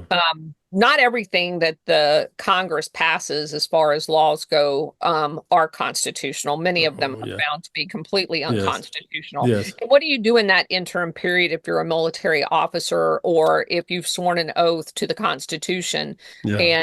and it's your personal belief, as to your point, that what we're doing endangers the not only just the Constitution, but the sovereignty of the American people, you do have to walk away. And Well, and that is one that's, of the yeah. most courageous things anybody could ever do. Oh, absolutely. And I want to just tighten up a little thing that you just said. The Constitution of the United States is what ensures the sovereignty of the American people. Those are Correct. not two separate things. Correct. So to act constitutionally, again, is not the letter of the Constitution. To act constitutionally, to act upon lawful orders, is to support and defend the sovereignty of the American people, individually and collectively. Right. That is real constitutionality. It's not the adherence to the documents. It's not it. No, no, no. What it is that anything, an unlawful order is any order that's given that reduces or takes away from or suborns the individual sovereignty of the American people. Right. Anything. And it could be completely documented, layers and layers of laws and legislations and code and everything else. It could, in the letter of the Constitution, it could be but it's still, and this is the thing that people don't understand, is that we're so caught up in the words that we forgot that it's the intent. Intent. It's the intent, not the words. Yep. So I think this is something very important for us to take away, that Joe Kent demonstrated that the power of the United States is operating under duress and that we must not support unlawful orders. And what are unlawful orders? Orders that are being given that reduce and take away from and suborn the sovereignty of the American people. Well said. Whoever's doing it. Well said. And we kind of bring it to a close. I'll just look at my own experiences, the podcast with COVID. Like when it first started, I had no vested, I didn't give a shit. I was just literally just like, I'm living with my parents at age 30. I didn't care. I was just kind of curious about it. And as I kept getting more and more doctors, I was like, well, all right, well, and then I had to worry about political affiliation. But as I kept going farther and farther down the road or up the chain, to finally getting Dr. Robert Malone, who holds the mRNA patents, and Dr. Peter McCullough, the most published cardiologist in world history. He is the Michael Jordan of heart issues, and he's still alive. More publications than any other doctor. And these guys both, doesn't need to be said, making bank. Aside from all the respect and they are just at the apex of their field, they were making money. When they would both come on my show, before they went on Rogan, they'd come on my show on YouTube with 500 subscribers, doing it from my apartment, and I can't stop swearing. And they would give me time out of their day and ask, can I come back on? We got to get this out. And you'd see it, you realize you're like, oh, dude, these are not guys who are given easily to performative actions. They have climbed to the highest levels of their fields by not giving into that stuff. And they are going, we have to keep doing these episodes. We have to keep doing these episodes. Like, can you get me on other shows? Like, this is horrible. And there's no vested interest. It's not like, well, in my rival vaccines. No, they're saying, this is bad. I've never seen anything like this. And I look at that and I'm like, and it didn't end happily ever after. They lost their jobs. They were stripped of their titles.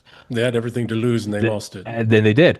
Yeah. But it was the right thing to do. And as years have gone on, hell froze over, and a lot of the mandates they're all in the past, and there's still a lot of fuckery, but it worked. A couple people stood up. So that's where I look at something like Joe's doing, and because I imagine some people will say it's noble, but it doesn't do anything. And I've seen in the life of this podcast documented on Zoom with hour, minute, date on the bottom right-hand corner. It is perfect, detailed history. You can see the chinks in the psyop happen over 5 years, to the point where now the things I got banned from YouTube for are regularly tweeted by the CDC as fact. Yes. So my point is like, what he's doing is not for nothing. And you do have to look at it and go, it can change. And when somebody that high up is doing this thing with everything to lose, it's something to take a minute and look at. So not that he One needs my further thing I endorsement. might Yeah. say with respect to that, right, Yeah. in support of what you were just saying, Tommy, because who were Dr. Malone and the other McCullough? Dr. Peter McCullough. Who were they talking to? Who was their actual audience? Some of it was the people, but it was other doctors. Who's Joe Oh yeah. Kent speaking to here specifically? Uh-huh. Yeah. But people would always ask, how did Tommy get all these doctors? It's because Dr. Malone was like, and Dr. McCullough were like giving you their Rolodexes. They were like, He'll interview you. He doesn't care. He did, and Yeah, that's yeah, what yeah. it was. And so, yeah. And even, I mean, Dr. Aditi Bhargava, UCSF, head of mRNA research, campaigned for Joe Biden. She came on my show and was because a lot of people, Orange Man bad. If any of these doctors are remotely right wing, people just disregarded it. She actually reached out to me and asked, could she come on my show? And she did. And she was like, I want people to know that this is not left right. I was on Biden's camp. There's videos of her with, and she's saying, like, this is bad. These mandates are against, these are crimes against humanity. So she was talking to left-leaning doctors, and that's the takeaway is this isn't performative, fucking BLM protest with a bunch of dipshit white girls saying, I stand with whatever George Floyd. This is legitimate. So, We're at, this what's happened, Colonel, to remove the syndicate, right? For me, the Praetorians, and look at Rome, right? I go back to Rome because that's the Byzantine split from Rome is the closest parallel that I can find in history. What we're talking about to remove the syndicate, what we're talking about to remove the Praetorians is a revolution. No, nothing short of a revolution. Because we are talking about a total and absolute system that's over 400 years old and it's embedded in absolutely everything at every scale. And you don't remove that through elections. You don't remove that through changing legislation. No, no, it's a revolution. And I see Joe's resignation today, and I see other things that have been said. I see other things that are happening out here in the streets and in our communities, et cetera. And you hear people openly saying it now, like Ray Dalio and others, right? Billionaire, multi $300 billion, whatever, guy with everything to lose. And what are they saying? We're right there on the verge of a revolution. Yep. So okay, revolution's coming. We don't burn everything to the fucking ground. We don't go France. We go English. We do the way the English do it. We burn out the rot and we reset the constitutional. We are a constitutional people since the 8th, 9th fucking century. So, Yep. we'll wrap it here. Sometimes I just kept thinking it today. Sometimes I like to think that General Holt doesn't show his face just so he has plausible deniability. Because, like, it starts with Joe Kent, and very quickly we're on UFOs, blue beam, directed energy weapon, the Jews, like me not wearing pants. It's not a bad move by him. It's not. I'm not criticizing it. It's a good move by him. So that's just nothing to do with anything. I was just thinking that. That's because he's got 6 bots running on those screens there, and he's got to check with which one to which one for the. Yeah. Yeah, I say that facetiously, people. That's not true. He's good. Yeah, he pulls the strings. That's not true. Yeah. We will wrap it up as well. Obviously, half the people are gone, but guys, thank you for your time as always. I'll upload this immediately, and go into the description, guys. Follow their Twitters, Substacks, YouTube's, Patreon, Colonel's Rumble, all that good stuff. Yeah, guys, thank you both for your time. Thank See you. guys. Thank All right, you. guys, thank you so much. Thank you for watching, everybody. Take care. God bless.